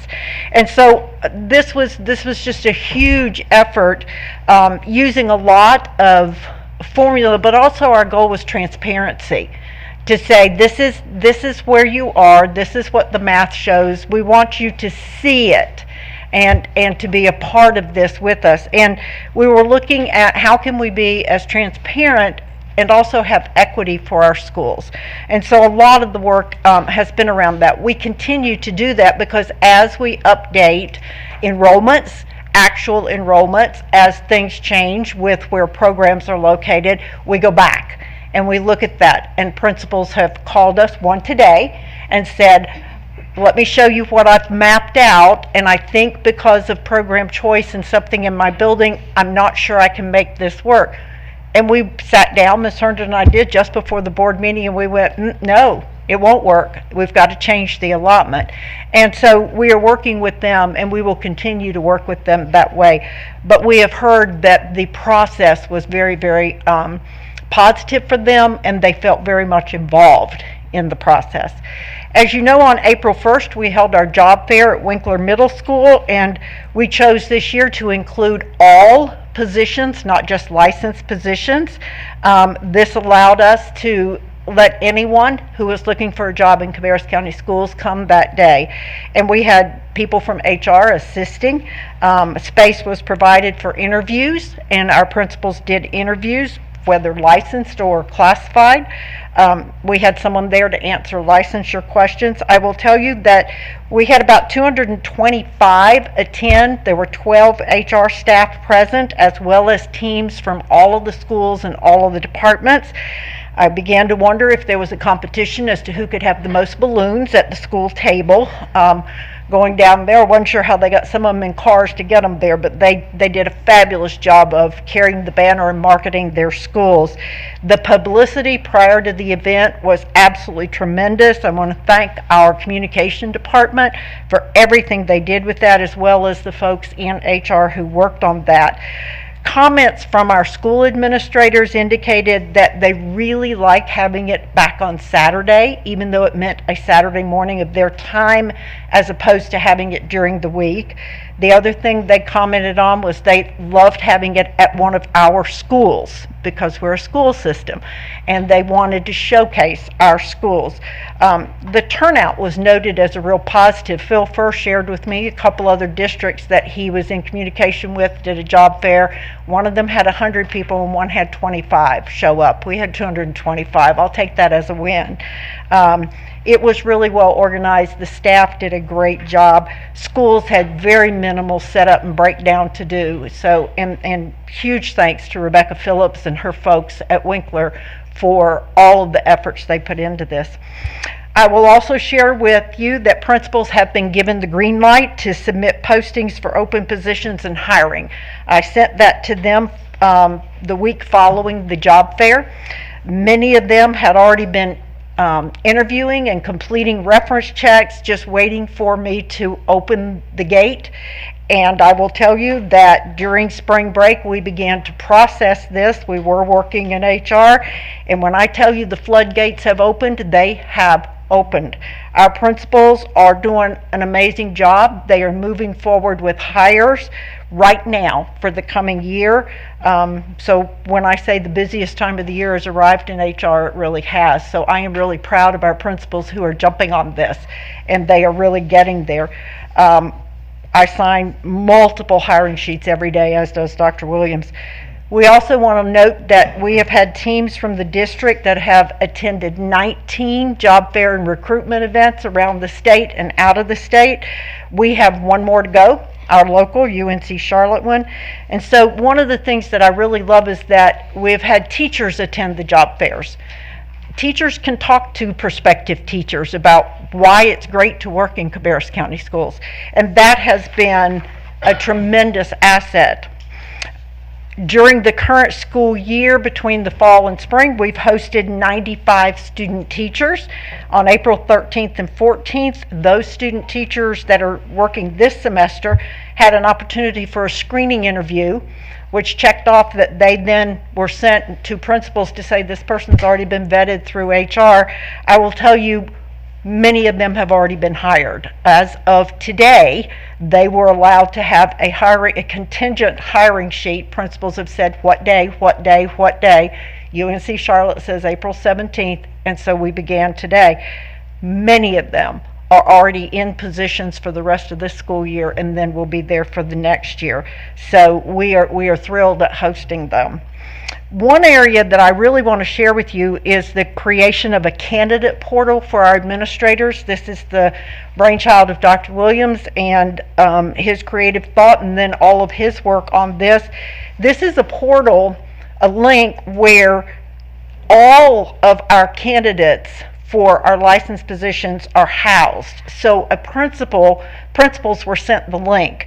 They can go here, and then by going to the tabs, they can look at our transfer list. Who are our teachers that are on a voluntary transfer list? Who are the 13 participate teachers we have committed to? Who are our TQP teachers? Who are applicants by elementary, middle, high, and content areas at secondary, so they don't have to search through Frontline hunting. They can then send a mass email and say, I have this opening, are you interested? This has been a real positive, and Dr. Williams went back and even pulled in those candidates that were archived from last year. Just in case you still want to work in Cabarrus County Schools, we're still here and we'd still love to have you. So it gives them contact information, it gives them certifications, it gives them the desired grade and content they want to teach in. So they can say, I need a middle school math teacher, and there's a tab for it. They can email the whole group and say, I have an opening, would you be interested in an interview? It just has saved tremendous hours of time, because I kept hearing from principals the time it takes me to go through and vet and look. So this was something I was really pleased to see happen for our principals. Another aspect is we're finalizing all the documents relating to beginning teachers to convert their licenses. So there's an audit right now of the required documentation. Welcome back, Ms. McLean. We are glad to have you here. That is her area of expertise, and so we're in that phase as well. And as Dr. Kopicki mentioned, we're in the final stages for preparation of our Celebration of Excellence and announcement of our Teacher of the Year Thursday night at Grape Wolf Lodge. We're excited to step into this new location and this new format to carry the banner beyond just who's our Teacher of the Year, to really recognize lots of folks. Then our second annual recognition will be May 4th, where we will recognize our retirees and celebrate that milestone with them. And the last thing I want to share with you is, I don't know how many of you are aware that we provide our employees who reach the milestone of having served 25 years in Cabarrus County Schools with a commemorative pin, and they are sent to the principals who present them. We have 46 employees this year who are receiving their commemorative pins for 25 years of service to Cabarrus County Schools. I think that's a tremendous thing to celebrate. With everything that has happened in recent years, we're still a place where people want to come to work, and we're still a place where people stay and even come back occasionally. So we're in that busy phase, and we are working, and we are hiring, and we're recruiting, and we're retaining, all the while living in the past, present, and future every day. So that's an update for where we are. If I can answer questions for you, I'll be happy to do so. Questions? Ms. Escobar? Thank you. Thank you for all you do and what Dr. Williams does as well. I want to say that I had the privilege of sitting down with both of you with an intern a few weeks ago, and I really am just truly impressed, and I feel very blessed that you guys are leading our HR efforts. You're just both wonderful people and have grown through Cabarrus County, your careers, and you look for those opportunities for the people who come in. So you're looking to fill the position in front of you, but at the same time, you're identifying a future career path for them. So that's why we have so many people who have stuck with us for 25 years. So thank you for that. The question that I have is related to program choice. So as parents, I think we need to understand this. You get allotments from the state, right? And tell me if I'm wrong on this. But that's based on, how many kids are in the school. That pays for the regular classes, right? But program choice, if we offer that, that's not covered by the state. So, Ms. Herndon and I won't share. That is, yes, we receive an allotment for the total number of children in Cabarrus County schools and then the projected number. It is up to us to determine how many of those positions go to what school. Program choice, if it takes additional teachers, and it does, to go above and beyond, because those are quite often additional positions, then no, the state does not come back and say, oh, you're doing program choice, you need this many more. That's not going to happen. That is a local decision, and therefore it must be funded within our budget to say, if we're going to do this, then we have to own the responsibility for funding those additional positions that may be needed to implement those programs. Right. So for parents who are watching who have program choice kids, myself included, both of my girls are in program choice, we pay for that. Yes. And so it's, while I would love for it to be at every school, and I would love to have more than one program at every school, it's just not fiscally responsible to do that. So thank you for explaining that, because I think it's a little confusing. I wasn't aware of the difference, but for example, in Mandarin, if you're going to have a Mandarin teacher who's teaching 80% in Mandarin, all these classes, you still have to have an ELA teacher who works part-time to teach my kid how to read in English. That's so correct. We heard tonight that they are learning how to read in English and doing excellent at it, but that person position, that just doesn't exist at other schools. Correct, because that 80% really equates to a full-time position. We're over 75, but that teacher is working full-time. Right. That's a full position. So the 20% that comes with ELA, that's not an additional position the state's going to give us. That's a local decision that we're going to then supplement. Right. In order to achieve the goals of program choice. Well, thank you. I want to explain. I want people in the public to understand. Program choice is a special thing that we are lucky that our commissioners are committed to, that our county is committed to, and that we can't just give out to everybody. Thank you. Any other questions, Ms. Sandage? So thanks for the presentation. I appreciate all of the work that you all are doing. I know that you're behind the 8 ball in a lot of things, and we're no different from other counties and other states. So I get it. I know it's hard, but I do still have questions in relation to how many positions did we fill from this career fair? I can't answer that because we did not hire at the career fair. The job, we were not open for hiring that day. We opened the next week because we had to wait until we finalized displacements of allotments. So we had very small, I think there were 5, 6 people who were at schools where a job was not going to be there, and we worked with them to change them so we don't lose our employees. So I can't tell you how many hired because we didn't have hiring open that day. But I can tell you that principals were already interviewing people they met there the following week in anticipation of hiring and putting in the hiring sheet. So of 225 people that came in, when will we know how many of those folks we got to hire and give positions to here? Late summer, because we sometimes ask, did you find out from a job fair, and we can poll the principals on that. I mean, I don't want us to do anything extra, but I would like to know if having a job fair and 225 people coming equates to us getting more staff, because we always could use more staff. How many people, how accurate is our current vacancy list on the website?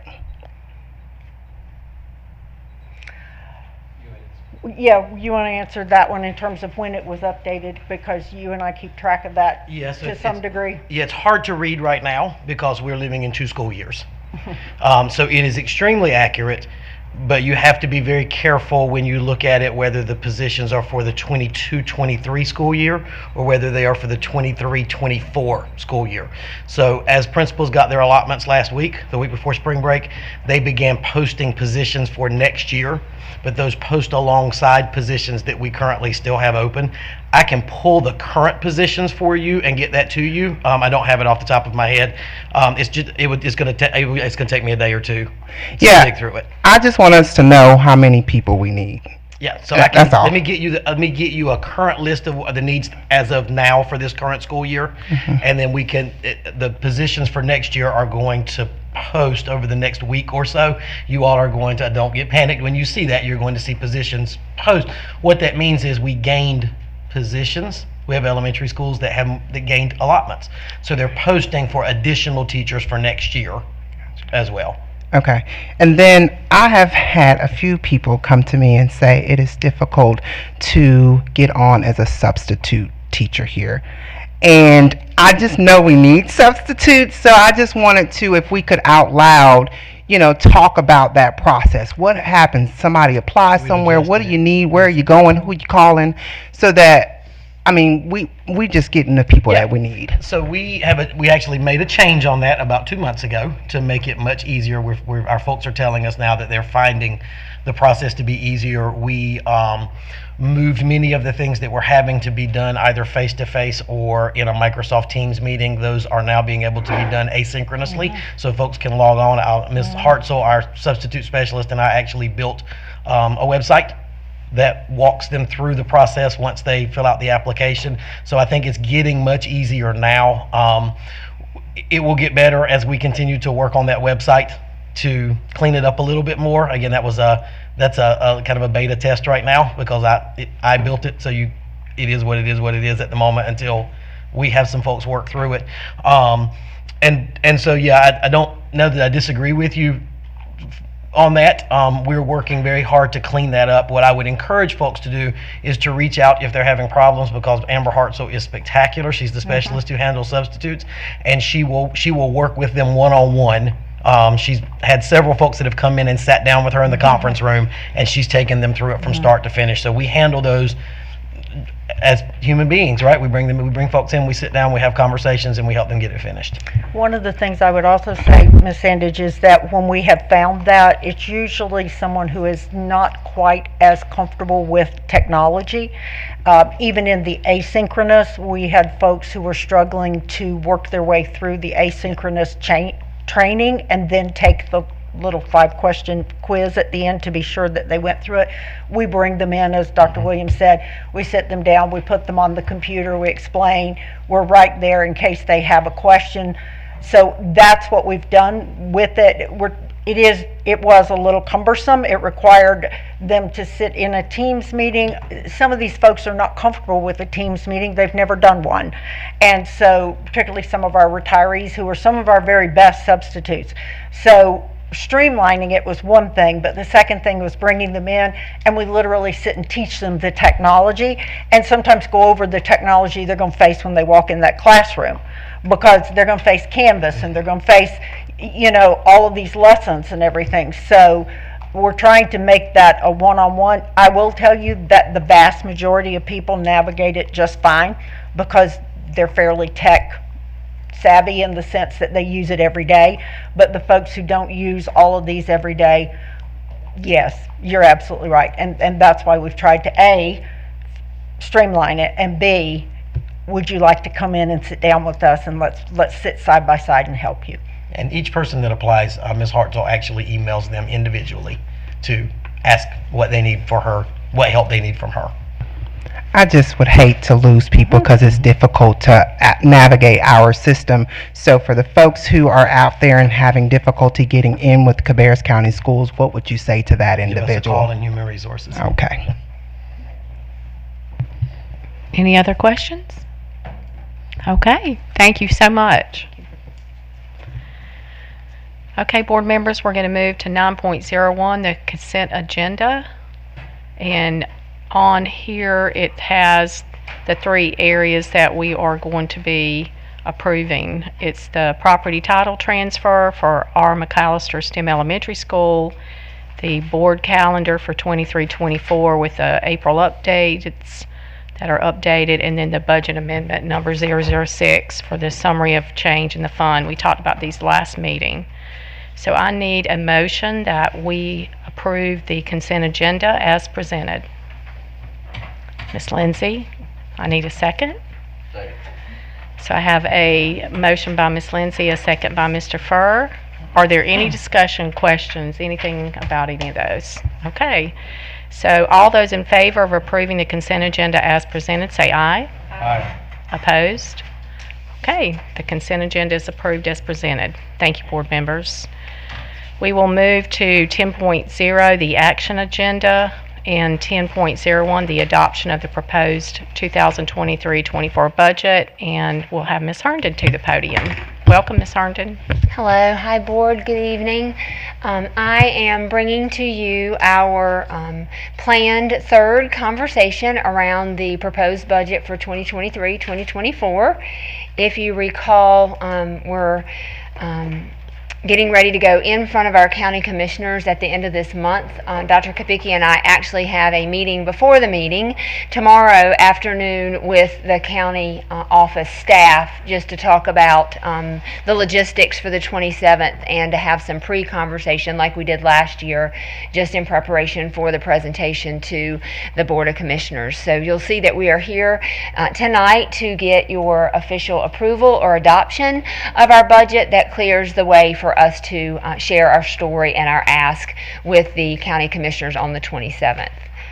I'll spend just a little bit of time going back through the highlights of our proposed budget. Nothing has changed from when I first presented this to the Board of Education on March 27th in our budget work session.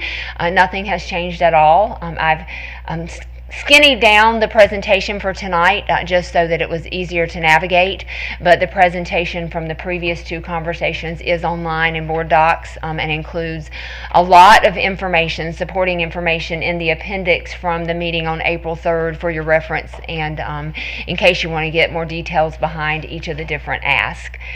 Just as a reminder, we developed our local budget proposal based on our strategic plan, Destination 2025, and made sure that all of our asks were in support of the initiatives and goals that are outlined in our new strategic plan. I will not go back through our priorities, but they're here as a reminder. You will recall that we broke down our ask into the buckets that are summarized here: our continuation request, our expansion request, and our capital outlay. As a reminder, I'll go through quickly our continuation request ask. The first is to make sure that we have funding from our county to support and to continue to support the local certified supplement at 12%. As a reminder, our county, their budget already includes funding that at 11.5%, which is great. We're almost there, but there's the 0.5% yet still to fund. So we're asking for $650,000 to fully fund that local certified supplement at 12%. Jay talked about this earlier. We have been sharing with the board since we first talked about the budget on March 27th that while the governor's proposed budget did include for certified staff a 10% year one increase, we did not budget at this point at that level. We have loaded in a 7% increase because I shared initially, while my heart says I hope it is 10, my head says it probably will not be. And at 7%, we're right in line with year one of the biennium budget as summarized by the House, which averages around almost 6%. So I think we're in pretty good shape with our guess at this point, and the county knows that we won't know how things shake out with the state budget until the Senate weighs in and then the three different budgets are reconciled and finalized. But I feel good about where we are from a certified perspective. Likewise, with non-certified or classified staff, we recognize that the governor had summarized a 6.5% increase. We started with a 4.5% increase, and the House budget for year one summarizes a 4.25% increase. So we're in pretty good shape with 2 down and 1 left to go from the Senate, and we'll continue to watch that very closely.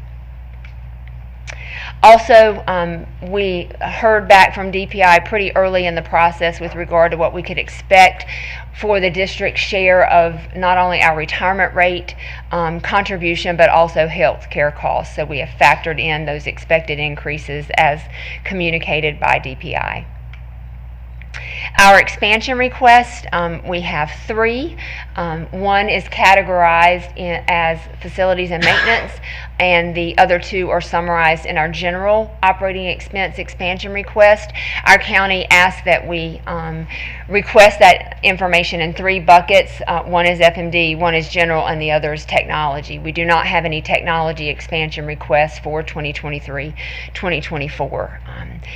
We have shared with you previously that our facilities and maintenance department expansion request relates to ongoing and increasing repair and maintenance needs, not only because we have aging facilities, but also because we continue to experience sharp inflation in supplies and materials as it relates to our repair and maintenance needs. And so we have an expansion request related to that. Sarah did a great job a couple of meetings ago providing the board and the public with some information that is underneath our curriculum and instruction request, which is the second bullet point on this slide. And the heart of this is that we have not evaluated our instructional resource offerings since the pandemic, and now is the time to do so, particularly understanding the gaps that are prevalent in our education world today, and making sure that we had robust tools and that we invested in the professional development for our teachers to use these new tools to provide extraordinary instruction for our students. And the third expansion request relates to, sadly, the proliferation of behavior and mental health issues that we're seeing not only at Cabarrus County Schools, but in our state and in our nation as well, and making sure that we amped up and prepared, equipped our staff, because they're the closest to the way this plays out at school level, and want to make sure that they not only have the resources but the professional development to be able to handle those situations. So that is a combination of professional development offerings and resources as well. Now this is the little bit of an eye chart, but everything you want to know about our budget proposal for 2023-2024. And at the bottom you'll see our total ask, which includes continuation and expansion operating expenses, is right at $8.3 million. So this is the same exact chart that I shared with the board on March 27th, and that we plan to share with the county commissioners on April 27th. I won't go back over this, but as a reminder, we had two slides that summarized choices that we did make through this budget process.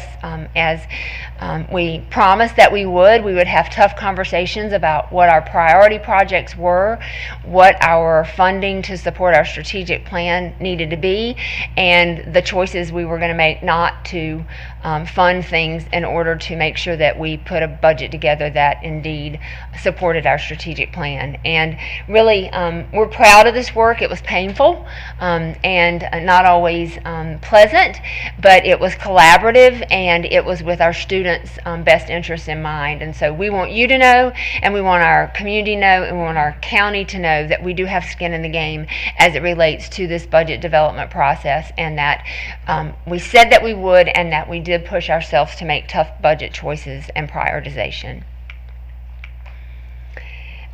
Briefly, we will talk about our capital outlay request that we've shared previously.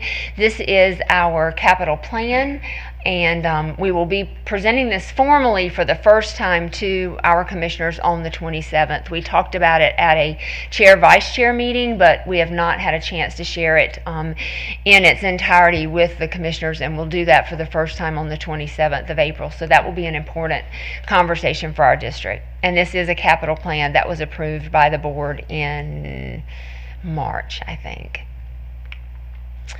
So we have our construction projects, and then what I call our high ticket, greater than $999,000 projects. You'll see that that totals $44.6 million. And I acknowledge and share that we've never gotten that kind of funding from our county before, but now more than ever we need to keep this list in front of our county, because it grows every year, right? We make a little dent in supplement it with the gracious funding that we do receive. But just as we spend some, something else creeps on the list. So I feel very strongly, and the county wants to see this information in this format, which is good for us. They want to see that we have escalating deferred maintenance needs. Likewise, this is the list of projects. It totals $7.2 million, and these are our priority projects that are lower in dollar amount in the $25,000 to $499,999,000.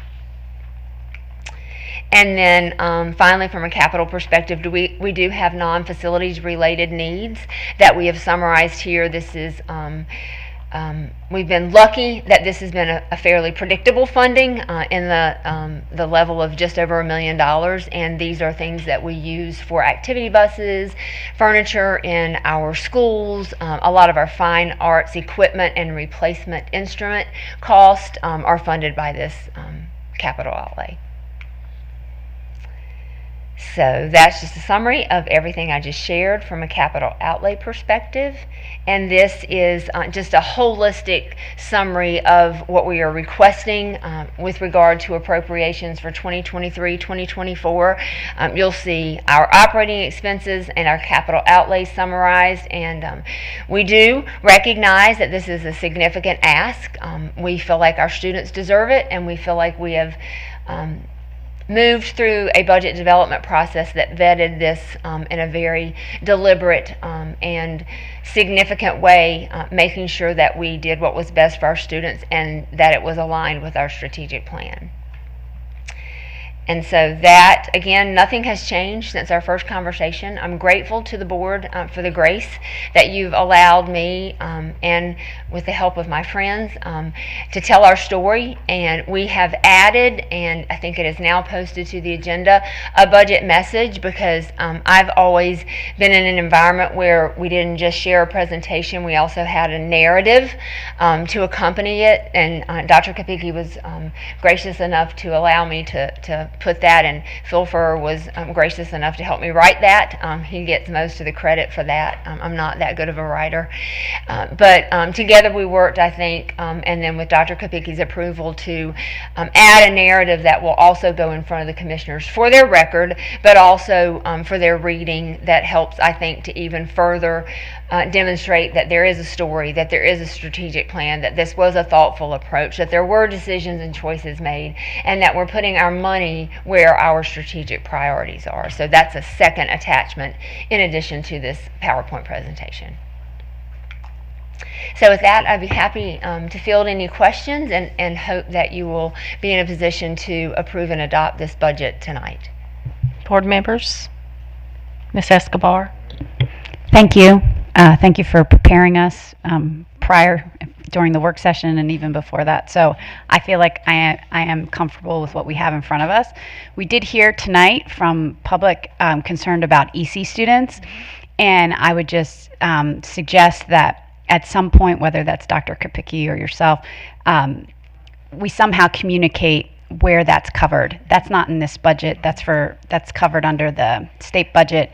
But I don't want, if there's misunderstanding about where money comes from and then where do we send it, I just want to make sure that we're communicating that to the public. I made a similar note about that. Most of our EC funding does come from the state or federal governments, and so we've been very deliberate with our EC allotments and had great conversations with principals, and I feel like we exited that work aligned and with the promise that enrollment numbers are evolving, and so we've promised that for all of our allotments, we're going to take a look at enrollment at the end of May, into June, into July, on day 10 of the new school year, to make sure that if enrollment is growing beyond our initial expectations, that we keep up with that. But I made a note that we'll have a conversation about that in the future, because I'm certainly not seeing that any reduction in funding. Now, I will tell you that the state EC funding formula is very archaic, but we all suffer from that similarly, and we do a lot of work to make sure that we subsidize that with grants. So more to come on that. Ms. Lindsay? So I just want to tell you thank you too, because I know that a lot of work has gone into this, and you know, until I get to another budget season and we have to go through this. And I'm so grateful that this Trago situation is gone and we can actually do this in a way that's fairly understandable to people like me who don't like numbers and math. So that being said, I do, and this was not brought to our attention until after the last board meeting, regarding the fund balance of the county commissioners. Is that a discussion that's going to be had with them? Either, I know you said that y'all have a meeting tomorrow or on the 27th. And I just say that because, and I want to kind of reiterate, even though we have this list of some of the things that we need to, roofs and all of that thing that have been an issue, deferred maintenance for a while, we have a list of almost 600 items that are deferred maintenance. And so, you know, we decreased our fund balance at the recommendation of the county commissioners. So I would just like to know if that discussion is going to be had with them, and then just also to implore them to please understand that some of these things are safety and health issues within our school system that truly need to be fixed for these children. Yes, ma'am. The good news is that Dr. Kopicki and I have already had conversations with county staff about the possibility of the county commissioners considering funding some of our one-time non-capital, I'll speak to capital in just a second, because we knew that in this expansion budget, particularly as it related to curriculum and instruction, there were some one-time asks, which I would never feel comfortable asking them to use fund balance for something we had to sustain, because what if we couldn't? And we started it and heaven forbid salaries were involved, then we get ourselves in an awful space, right? But we did quantify about $1 million, almost $1.6 million in one-time costs that are part of the $8.3 million that I just shared with you all, that the county staff asked us to put together, that we shared with them, and I feel like that will be a conversation that we'll have as it relates to our operating expenses. The capital, I need to do a little bit more research, because that's a different fund balance than the general fund balance I shared with the board, and so I'll need to get a little bit more information about that. I do know that the county does want to hear that we have, you know, we're asking for priority projects and we're summarizing priority projects, but we have, and they see the list of 600 items that totals maybe $500 million or so. Now, to be honest with you, to make a dent in that, we're going to probably have to do something much more dramatic than just dip into their fund balance and, you know, go to the public with some kind of funding request. But we do have ongoing conversations about that, particularly from a capital perspective. Thank you. Ms. Sandage? I'm sorry, did somebody else want to go? Okay, so I've got two questions. I just want to echo what Laura just said. I am really concerned about those items. I think there's maybe 600 or so that are literal health and safety issues. I don't want to see them on the deferred list next year, because again, they're literal health and safety issues. I have picked up the phone myself as a board member and called our county commissioners to talk with them about my concerns relating to those deferred maintenance specifically. And I think, you know, maybe all of us need to do that and just talk about what is it that we need to understand from their perspective. Is there some way we can work together? What are the issues, and why does this continue to get deferred? And that was my question. I had some very good conversations as well. The other thing I was going to say was about just understanding. So we're going to either approve or not approve this tonight. That just says, hey, we're okay with this in order for you to take it to the county commissioners. The county commissioners, they're going to do whatever they do, look at it, approve or whatever have you, and then it comes back to the board. I just want to make sure that's clear for the public. Yes, ma'am. So they'll go through their budget review process with all of the agencies that they fund, and then normally late May or June we'll find out what our appropriation is versus what we ask for, and then based on what it actually is, we will develop our detailed budget that we will bring back to the board in the form of our initial budget resolution in the August-September timeframe. Okay, so my question is in line with that. So we have a strategic plan, we have a proposed budget, and we have a process to follow for all of that stuff. And then that'll come back to us as this is what we need, y'all. Can you look at this and can you tell us what we're going to do? Well, we've already told you what we need. It'll be what we are choosing to fund given the appropriation that we receive from the county. Thank and you. we'll also bring, that will be for all of our funds, not just local. Gotcha. So we also have a full-scale realignment coming, right? So that, in my opinion, just as one individual, could potentially impact what we're asking for in a different capacity, right? So if that happens, what do we do? What is our response to that, I guess is what I'm Well, asking. it's unlikely that anything would happen in 23-24 in response to the redistricting. It is highly likely that it will impact what we budget for 24-25. But we're going to have continued conversations, and Dr. Kopicki, please kick in if I don't share appropriately because I haven't been as involved in this work. But our redistricting plan is going to be communicated often to the board, and that will be an opportunity to talk about what does this mean, how will it, impact the budget. I just don't feel like we'll see a lot of that for next school year, but the following certainly will be an influencer of that budget request. Thank you. Mr. Walter. Okay, so our ask is really this PowerPoint, and that's what we're giving to them. That's what we present to them, as well as the budget message that was attached as well. And then we give them all the stuff that was in the appendix last time, we share with them as well. And then if for some reason they can't find what they need in that, they come back and ask for more. But the ask is going to be 88 million for operating, right? The total, yes, sir. But what we have here, we discussed the 8.3 additional, and really over 6 million of that is not even to us. It's just a pass through to the charter school, right? Yes, sir. That's right.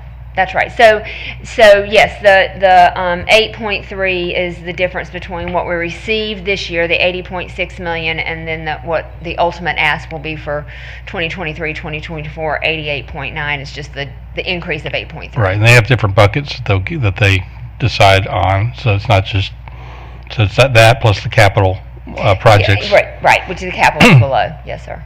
But again, it's in their hands. This is an ask. It's not really, technically it's not a budget, but it's an ask, a list of needs that we have that are important and critical.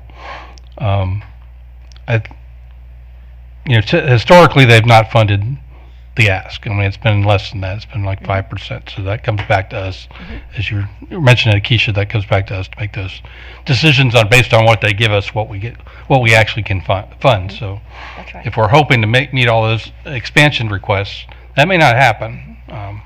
Just the reality of it, that's hasn't always happened. So, even though we're asking for it and it's in there, it they may give us half of that or whatever. So then we got to make a hard choice, August next budget year on what actually gets funded.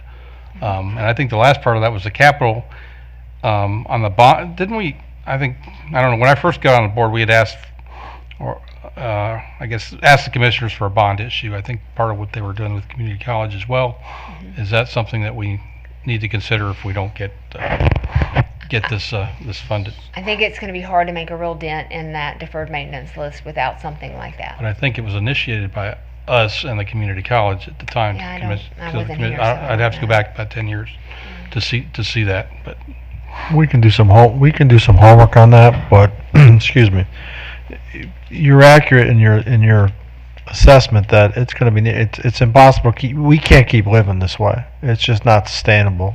Ms. Sandage, Ms. Lindsay, Ms. Esquire, the entire board has made the appropriate comments. And I would never assume the county's stresses or pressures of what they have to deal with in terms of their budget, but and I understand where you're coming from, but without doing something different than what you're doing, there's no way you're going to continue to fund this the way it's funding. And I have to reiterate, we did the ask of using our fund balance. We will definitely have that conversation with them again tomorrow and in the future. Again, that's up to them to decide what they want to do, but you saw the same number I saw.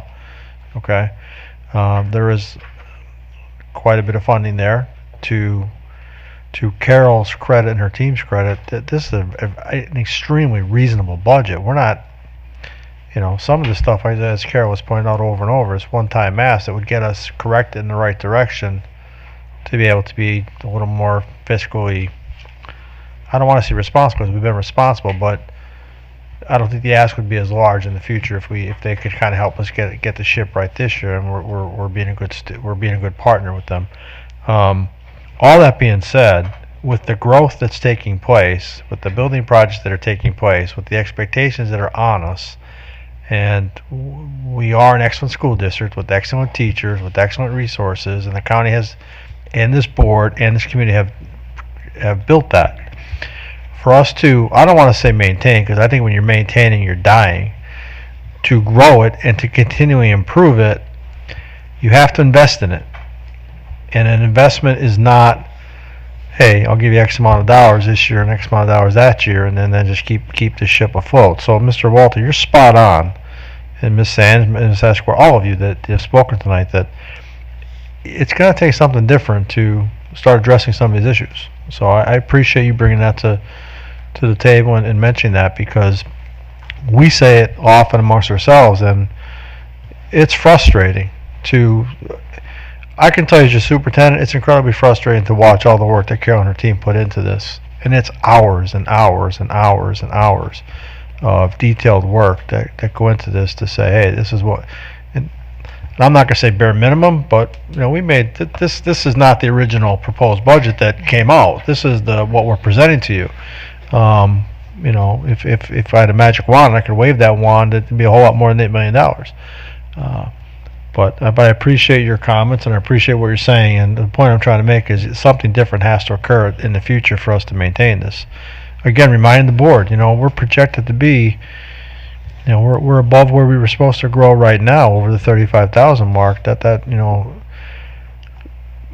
40,000 looms large. I drive around this county and I see that the housing projects and the housing developments that are taking place, and I don't need to remind the board is where some of the capacity issues are. So we definitely need to take a different approach to this. So I appreciate you. I don't mean to be long-winded, but I want to reiterate that our team has done a great job under Carol's leadership, and you're bringing up the points that need to be brought up. So thank you for that. But we do need to consider their perspective, the commissioners, and they're answerable to the taxpayers. And correct. Obviously, funding has. Sure, I get it. I'm by no means am I saying, hey, let's raise taxes or anything like that, but I just think that we all need to have some different conversations about how do we approach this in the future. Because we need to look at it differently. It's a partnership, and it's an investment in the school system. Thank you. I'll just add 3 points of emphasis that really underscore what everybody has been sharing. First of all, I don't have a crystal ball, so I won't even begin to lay bets on what might happen from an actual appropriation perspective. But what I have heard, and Dr. Kopicki as well, is that we're in good shape as it relates to our continuation request. That's not a small ask in and of itself. It's more than half of our ask, so that makes me feel pretty good. The expansion budgets, at first we thought there was some money there, and then they redid some revenue projections, and they're not standing up as firm as they thought they would. Plus, they're seeing some inflation creeping into their expenditure projections as well. However, that's what opened up the conversation about, well, what about maybe using your fund balance to cover one-time expenditures? And they were very open to that, so we calculated them and we presented it. So if that materializes, okay, now we're getting down to low 2 million-ish, right? And so it becomes attainable. So I don't want to be Pollyanna, although I often am. I do see my way to something more significant than what we've seen in previous years. And what I know for sure is that I believe in my heart that we have shared a compelling argument on behalf of our students, and that's all we can do.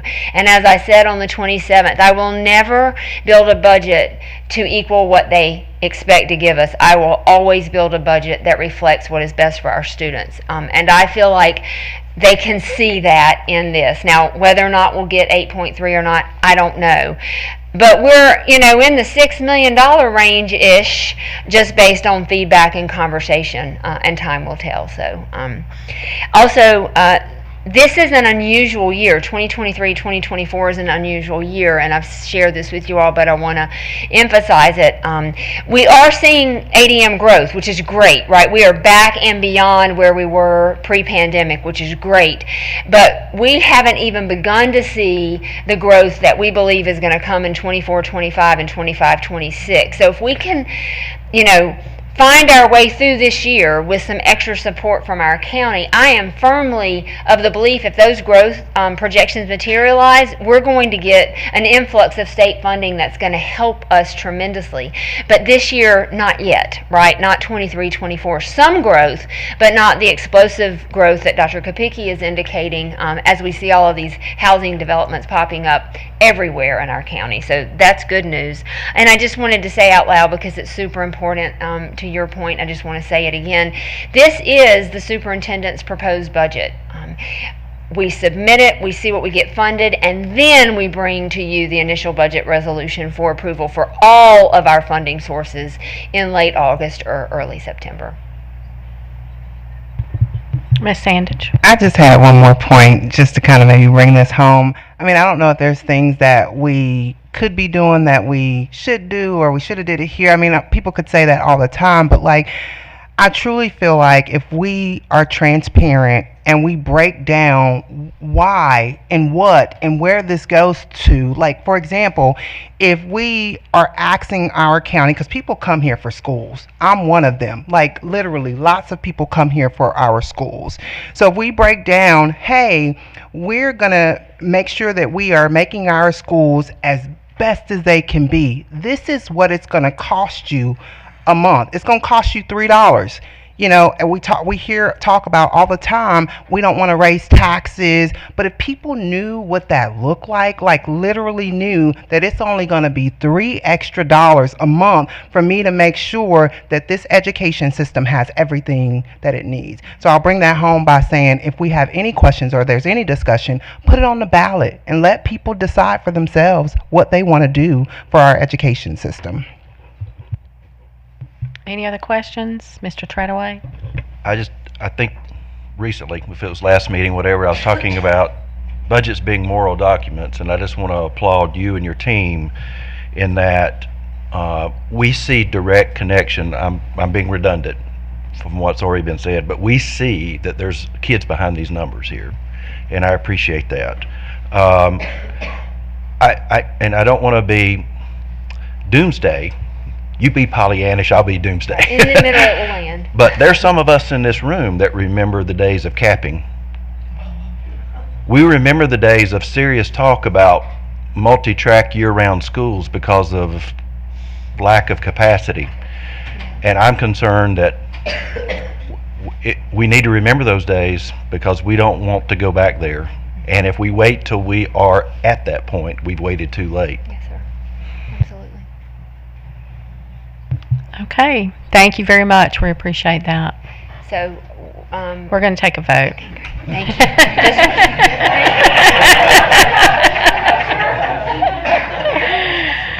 Okay, board members.